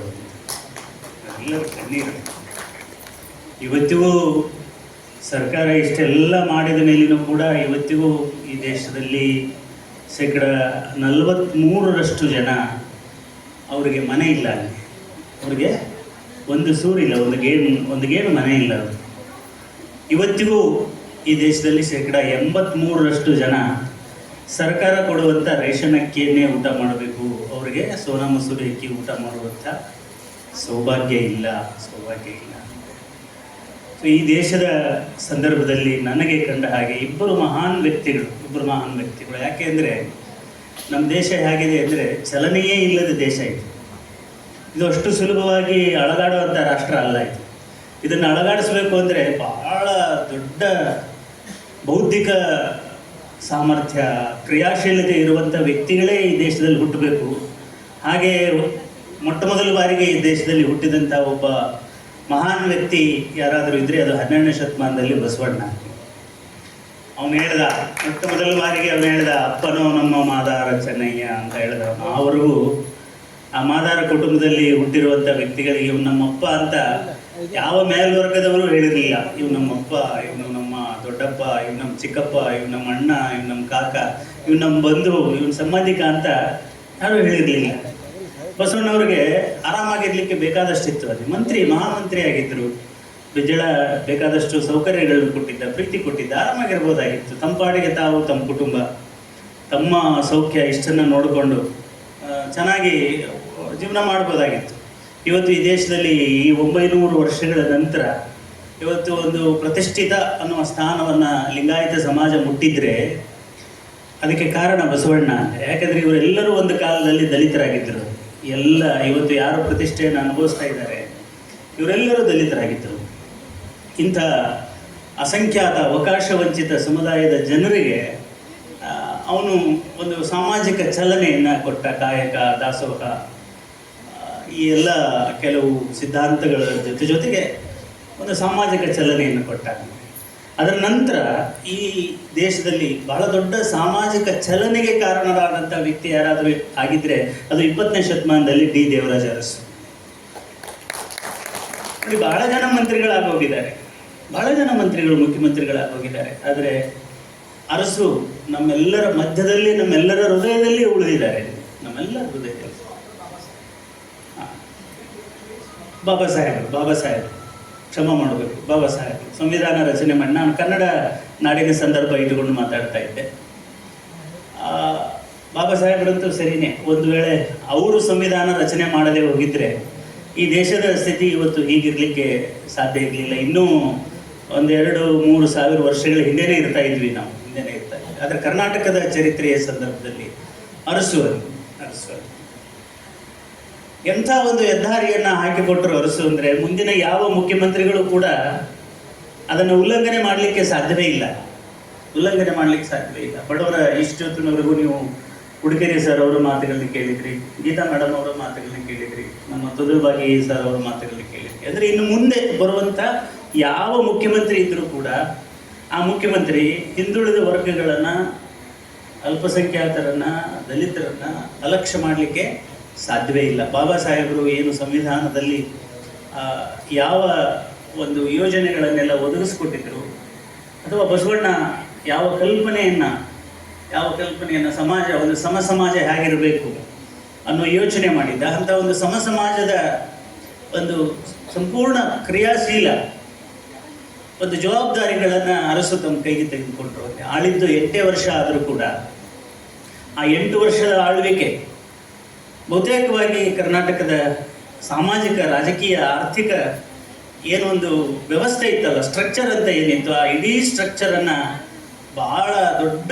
ಪ್ರಮಾಣದಲ್ಲಿ ಬದಲಿಸ್ತು. ಅರಸು ಕೂಡ ಆರಾಮಾಗಿರ್ಬೋದಾಗಿತ್ತು. ನಾವೆಲ್ಲ ಅನೇಕ ಜನ ಮುಖ್ಯಮಂತ್ರಿಗಳು ರೆಸಾರ್ಟಿಗೆ ಹೋಗೋದನ್ನು ನೋಡ್ತೀವಿ, ಫಾರಿನಿಗೆ ಹೋಗೋದನ್ನು ನೋಡ್ತೀವಿ, ಬೇರೆ ಬೇರೆ ಏನೆಲ್ಲ ಮೊದಲೇ ಕೋರ್ಟಿಗೆ ಹೋಗಿ ಸ್ಟೇ ತೊಗೊಂಡ್ಬಂದು ನಮ್ಮ ಬಗ್ಗೆ ಯಾರು ಸುದ್ದಿ ಬರೀಬಾರ್ದು ಅನ್ನೋದನ್ನು, ಇಂಥದನ್ನೆಲ್ಲ ನಾವೆಲ್ಲ ನೋಡ್ತೀವಿ. ಅರಸು ಏನು ಹಂಗೆ ಕೋರ್ಟಿಗೆ ಹೋಗಿ ಸ್ಟೇ ತಗೊಂಡ್ಬರಲಿಲ್ಲ, ನನ್ನ ಬಗ್ಗೆ ನೀವು ಯಾರು ಏನೆಲ್ಲ ಬರೀರಿ, ಎಲ್ಲವೂ ಸರಿ. ಅರಸು ಬಹಳ ವರ್ಣರಂಜಿತ ವ್ಯಕ್ತಿ. ಆದರೆ ಇದೆಲ್ಲದರ ಮಧ್ಯದಲ್ಲಿ ಇಲ್ಲದವರಿಗಾಗಿ ಅವರ ಹೃದಯದಲ್ಲಿ ಏನೊಂದು ಅನುಕಂಪ ಇತ್ತಲ್ಲ, ಅನುಕಂಪ ಈ ಸಮಾಜದಲ್ಲಿ ಬಹಳ ದೊಡ್ಡ ಬದಲಾವಣೆಯನ್ನು ಮಾಡ್ತು. ಅಣ್ಣ ಪ್ರಕಾಶ್ ಹುಡುಗೇರಿ ಅವರು ಹೇಳಿದರು, ಇವತ್ತು ನಾನು BCM ಹಾಸ್ಟೆಲಿನ ಪ್ರಾಡಕ್ಟು ಅಂತ. ನೋಡಿ, ನಮಗೆಲ್ಲ ಭಾಳ ಮುಖ್ಯವಾಗಿ ನಿಲ್ಲಲಿಕ್ಕೆ ಒಂದು ನೆಲೆ ಬೇಕು, ಉಣ್ಲಿಕ್ಕೆ ಅನ್ನ ಬೇಕು ಅಂತ. ಪ್ರತಿಯೊಬ್ಬ ಮನುಷ್ಯನಿಗೂ ನಿಲ್ಲಲಿಕ್ಕೆ ಒಂದು ನೆಲೆ ಬೇಕು, ಉಣ್ಲಿಕ್ಕೆ ಅನ್ನ ಬೇಕು ಅಂತ. ಇಷ್ಟೆಲ್ಲ ಮಕ್ಕಳಿಗೆ ವಾಸ ಮಾಡಲಿಕ್ಕೆ ಬಹಳ ಯೋಗ್ಯವಾದಂಥ, ಇತ್ತೀಚೆಗಂತೂ ತುಂಬ ವ್ಯವಸ್ಥೆ ಉಳ್ಳಂಥ ಹಾಸ್ಟೆಲ್ಗಳನ್ನು ನಮ್ಮ ಸರ್ಕಾರ ಕಟ್ಟಿಸ್ಕೊಡ್ತಾ ಇದೆ. ಅಷ್ಟೇ ವ್ಯವಸ್ಥಿತವಾದಂಥ, ರುಚಿಯಾದಂಥ ಊಟವನ್ನು ಒದಗಿಸ್ಕೊಡ್ತಾ ಇದೆ. ಯಾಕೆ ಅಂದರೆ ಒಂದು ನಾಗರಿಕ ಸಮಾಜದ ಜವಾಬ್ದಾರಿ ಇಲ್ಲದೆ ಇರುವವರನ್ನು, ಬಡವರನ್ನು, ನಿರ್ಗತಿಕರನ್ನು, ಅಸಹಾಯಕರನ್ನು ಜೊತೆಗೆ ಕರ್ಕೊಂಡು ಜೀವನ ಮಾಡಬೇಕು ಅನ್ನೋದು.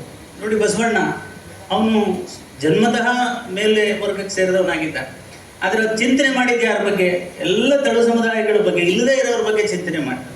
ಅರಸು ಕೂಡ ಅವರು ಹೇಳಿದರು, ಸರ್ ಅವರು ಹೇಳಿದರು, 4,000 ಎಕರೆ ಭೂಮಿ ಇತ್ತು ಅವರಿಗೆ ಅಂತ, ಆರಾಮಾಗಿರ್ಬೋದಾಗಿತ್ತು. ಈಗಲೂ ನಮ್ಮಲ್ಲಿ ಅನೇಕ ಜನ ರಾಜಕಾರಣಿಗಳು 1,000 ಎಕರೆ 500 ಎಕರೆ ಭೂಮಿಯನ್ನು ಬೇರೆ ಬೇರೆ ಹೆಸರಿನಲ್ಲಿ ಉಳಿಸ್ಕೊಂಡವ್ರು ಬೇಕಾದಷ್ಟು ಜನ ಇದ್ದಾರೆ ನಮ್ಮಲ್ಲಿ. ಅವ್ರಿಗೆಲ್ಲ, ನಿಮಗೆಲ್ಲ ದೊಡ್ಡವ್ರಿಗೆಲ್ಲ ಗೊತ್ತಿರೋ ವಿಷಯನೇ ಅದು. ಆದರೆ ಇಲ್ಲದೇ ಇರೋರ ಸಲುವಾಗಿ ಯಾರ ಹೃದಯ ಕರಗುತ್ತಲ್ಲ, ಹಸದವನನ್ನು ಬಾರಪ್ಪ ಊಟ ಮಾಡೋಣ ಅಂತ ಹಸದ ಸಮಯದಲ್ಲಿ ಯಾರು ಕರ್ಕೊಂಡು ಊಟ ಮಾಡ್ತಾರಲ್ಲ, ನಮಗೆ ಹೊಟ್ಟೆ ಹಸಿದಾಗ ಯಾರು ನಮ್ಮನ್ನು ಕರ್ಕೊಂಡು ಊಟ ಮಾಡ್ತಾರಲ್ಲ, ನಾವು ಅವ್ರನ್ನ ಎಂದೂ ಮರೆಯೋಕ್ಕಾಗಲ್ಲ. ನೋಡಿ, ನಾನು ನನ್ನ ಪಾಡಿಗೆ ನಾನಿದ್ದೆ, ಸುಮ್ಮನೆ ನಾನು ಒಂದೇನೋ ಕಲ್ಯಾಣನಗರದಲ್ಲಿ ತಣ್ಣಗೆ ನಾನು ಕೆಲಸ ಮಾಡ್ಕೊಂಡಿದ್ದೆ. ನನಗೆ ಗೊತ್ತೇ ಇರಲಿಲ್ಲ ಪ್ರಶಸ್ತಿ ಬರುತ್ತೆ ಅಂತ. ಇವರು 3-4 ಜನ ಕಮಿಟಿಯಲ್ಲಿದ್ದರಂತೆ. ಈ ಪುಣ್ಯಾತ್ಮರನ್ನು ನಾನು ಯಾವತ್ತೂ ನೆನಪಾರಂಗಿಲ್ಲ ಅದು. ಯಾಕೆಂದರೆ ನನಗೆ ಒಂದು ಸಾರ್ವಜನಿಕ ರಿಕಗ್ನೇಷನನ್ನು ಈ ಪ್ರಶಸ್ತಿ ಮೂಲಕ ಇವರೆಲ್ಲರೂ ತಂದುಕೊಟ್ರು. ಹೀಗೆ ನಮಗೆ ಈ ಆಸೆ ಮಾಡದೇ ಇರೋ, ಆಸೆ ಇವತ್ತಿಗೂ ಕೂಡ ಎಷ್ಟೋ ಜನ ಸರ್ಕಾರ ಕೊಡುತ್ತೆ, ಸರ್ಕಾರದಲ್ಲಿ ಇಷ್ಟೆಲ್ಲ ಸೌಲಭ್ಯಗಳಿದಾವೆ ಅನ್ನೋದು ಕೂಡ ನಮ್ಮ ಗ್ರಾಮೀಣ ಭಾಗದಲ್ಲಿ ಇನ್ನು ಎಷ್ಟೋ ಕುಟುಂಬಗಳಿಗೆ ಗೊತ್ತಿಲ್ಲ. ಅಲ್ಲಿರೋ ಅಕ್ಕಪಕ್ಕದವ್ರು ಯಾರೋ ಹೇಳಬೇಕು, ಅವ್ರ ಕಷ್ಟ ನೋಡ್ಲಾರ್ದೆ ಯಾರೋ ಹೇಳಬೇಕು, ಈಗ ಹೋಗೋ, ಈಗ ಒಂದು ಅರ್ಜಿ ಹಾಕು, ಇಂಥಲ್ಲೊಂದು ನಿನಗೆ ಅವಕಾಶ ಇದೆ ಅಂತ ಹೇಳಿ. ಹೀಗೆ ಇಂಥ ಎಲ್ಲ ಸಾಮಾಜಿಕ ಕಾರ್ಯಕ್ರಮಗಳನ್ನು ಕೊಡೋದಿದೆಯಲ್ಲ, ಸಮಾಜದ ಅಭಿವೃದ್ಧಿಗಾಗಿ, ಸಮಾಜದ ಏಳಿಗೆಗಾಗಿ. ಮತ್ತು ಇಷ್ಟೆಲ್ಲ ಮಕ್ಕಳು ನೀವೆಲ್ಲ ಓದಿದ್ರಲ್ಲ, ನೀವೆಲ್ಲ ಓದುವುದ್ರ ಮೂಲಕ ಏನಾಯಿತು, ನಿಮ್ಮ ಮನೆತನಗಳು ಉದ್ಧಾರ ಆದವು. ಮನೆತನಗಳು ಉದ್ಧಾರ ಆದರೆ ಏನಾಗುತ್ತೆ? ಖಂಡಿತವಾಗೂ ಊರು ಉದ್ಧಾರ ಆಗುತ್ತೆ. ಊರು ಉದ್ಧಾರ ಆದರೆ ದೇಶ ಉದ್ಧಾರ ಆಗುತ್ತೆ. ಅದಕ್ಕೆ ಆವಾಗಲೇ ಮಾತಿನ ಆರಂಭದಲ್ಲಿ ಯಾರೋ ಒಬ್ಬರು ಹೇಳಿದರು, ಓದು ಅನ್ನೋದಿದೆಯಲ್ಲ, ಅಕ್ಷರಗಳು ನಮ್ಮ ದೇವನೂರು ಮಹಾದೇವ್ ಅವರು ಬಹಳ ಚೆನ್ನಾಗಿ ಹೇಳ್ತಾರೆ, ನೆಲಕ್ಕೆ ಬಿದ್ದ ಬೀಜ, ಎದೆಗೆ ಬಿದ್ದ ಅಕ್ಷರ ಅದು ಎಂದೂ ವಿಫಲವಾಗೋದಿಲ್ಲ ಅಂತ. ಕಳೆದ ದೇವರಾಜ ಅರಸು ಜನ್ಮ ಜಯಂತಿಯಲ್ಲಿ ನಮ್ಮ ಹಿಂದಿನ ಜಿಲ್ಲಾಧಿಕಾರಿಗಳು ಅವರು ಒಂದು ಮಾತನ್ನು, ಭಾಳ ಅದ್ಭುತವಾಗಿ ಒಂದು ಮಾತನ್ನು ಹೇಳಿದರು. ಅದೇನು ಹೇಳಿದ್ರು ಅಂದರೆ, ಬೀಜ ಬಿತ್ತಿದವನು, ಹೊಲದಲ್ಲಿ ಬೀಜ ಬಿತ್ತಿದವನು ಮಲಗಬಹುದು, ಆದರೆ ಆ ಬಿತ್ತಿಸಿಕೊಂಡ ಬೀಜ ಇದೆಯಲ್ಲ ಅದು ಮಲಗೋದಿಲ್ಲ, ಅದು ಬೆಳೀಲಿಕ್ಕೆ ಶುರು ಮಾಡುತ್ತೆ ಅಂತ. ಹಾಗೆ ಈ ಇಲಾಖೆಯ ಮೂಲಕ ಈ ಎಲ್ಲ ಸೌಲಭ್ಯಗಳನ್ನು ಪಡೆದುಕೊಂಡಂಥ ಈ ಅನೇಕ ಸಮಾಜಗಳ ಮಕ್ಕಳು, ನೀವು ಖಂಡಿತವಾಗಿಯೂ ಒಂದು ದಿವಸ ಒಂದು ಸದೃಢ ಭಾರತ, ಒಂದು ಸುಶಿಕ್ಷಿತ ಭಾರತದ ಒಂದು ಏಳಿಗೆಗೆ ನೀವೆಲ್ಲರೂ ಕಾರಣರಾಗ್ತೀರಿ. ಮತ್ತು ಇನ್ನೊಂದು, ಈ 800-900 ವರ್ಷಗಳ ಅವಧಿಯಲ್ಲಿ ಹಾಗೆ ಬಸವಣ್ಣ ಪ್ರತಿಪಾದಿಸಿದ ಮೌಲ್ಯಗಳನ್ನು ಹಿಡಿದುಕೊಂಡು ಬಂದು ಸಮಾಜಕ್ಕೆ ಇವತ್ತು ಹೇಗೆ ಸಾಮಾಜಿಕ ಸ್ಥಾನಮಾನಗಳು ಸಿಕ್ಕಿದಾವಲ್ಲ, ಹಾಗೆ ಇನ್ನೊಂದು 400-500 ವರ್ಷಗಳಲ್ಲಿ ನೀವು ಇದೇ ರೀತಿ ನೀವು ಈ ಹಿಂದುಳಿದ ವರ್ಗಗಳ ಇಲಾಖೆಯ ಎಲ್ಲ ಸೌಲಭ್ಯಗಳನ್ನು ನೀವು ಪಡಿತಾ ಹೀಗೆ ಮುಂದಕ್ಕೆ ಹೋದರೆ ಒಂದು ದಿವಸ ಈ ದೇಶದಲ್ಲಿ ನೀವು ಮುಖ್ಯಮಂತ್ರಿಗಳಾಗ್ತೀರಿ, ಈ ದೇಶದಲ್ಲಿ ಗವರ್ನರ್ಗಳಾಗ್ತೀರಿ, ಈ ದೇಶದಲ್ಲಿ ಒಂದು ದಿವಸ ಪ್ರಧಾನಮಂತ್ರಿಗಳಾಗ್ತೀರಿ. ಏನೂ ಅದರಲ್ಲಿ ಯಾವ ಸಂಶಯವೂ ಇಲ್ಲ. ಈ ಸಾಮಾನ್ಯ ವ್ಯಕ್ತಿಯಲ್ಲಿ ಒಂದು ಅಸಾಮಾನ್ಯವಾದಂಥ ಶಕ್ತಿ ಅಡಗಿದೆ ಅನ್ನೋದನ್ನು ನಮ್ಮ ಇಂಥ ಹಿರಿಯರು ನೋಡಿ, ಬಸವಣ್ಣ ಹೇಗೆ ಒಬ್ಬ ಸಾಮಾನ್ಯ ವ್ಯಕ್ತಿಯಲ್ಲಿ ಅಸಾಮಾನ್ಯವಾದ ಶಕ್ತಿ ಅಡಗಿದೆ ಅನ್ನೋದನ್ನು ತೋರಿಸ್ಕೊಟ್ಟ. ಹಾಗೆ ದೇವರಾಜ ಅರಸು ಅವರು ಕೂಡ ನೋಡಿ, ಅಣ್ಣವರು ಇವರು ಹೆಸರು ವೀರಪ್ಪ ಮೊಯ್ಲಿಯವ್ರ ಹೆಸರು ಹೇಳಲಿಲ್ಲ.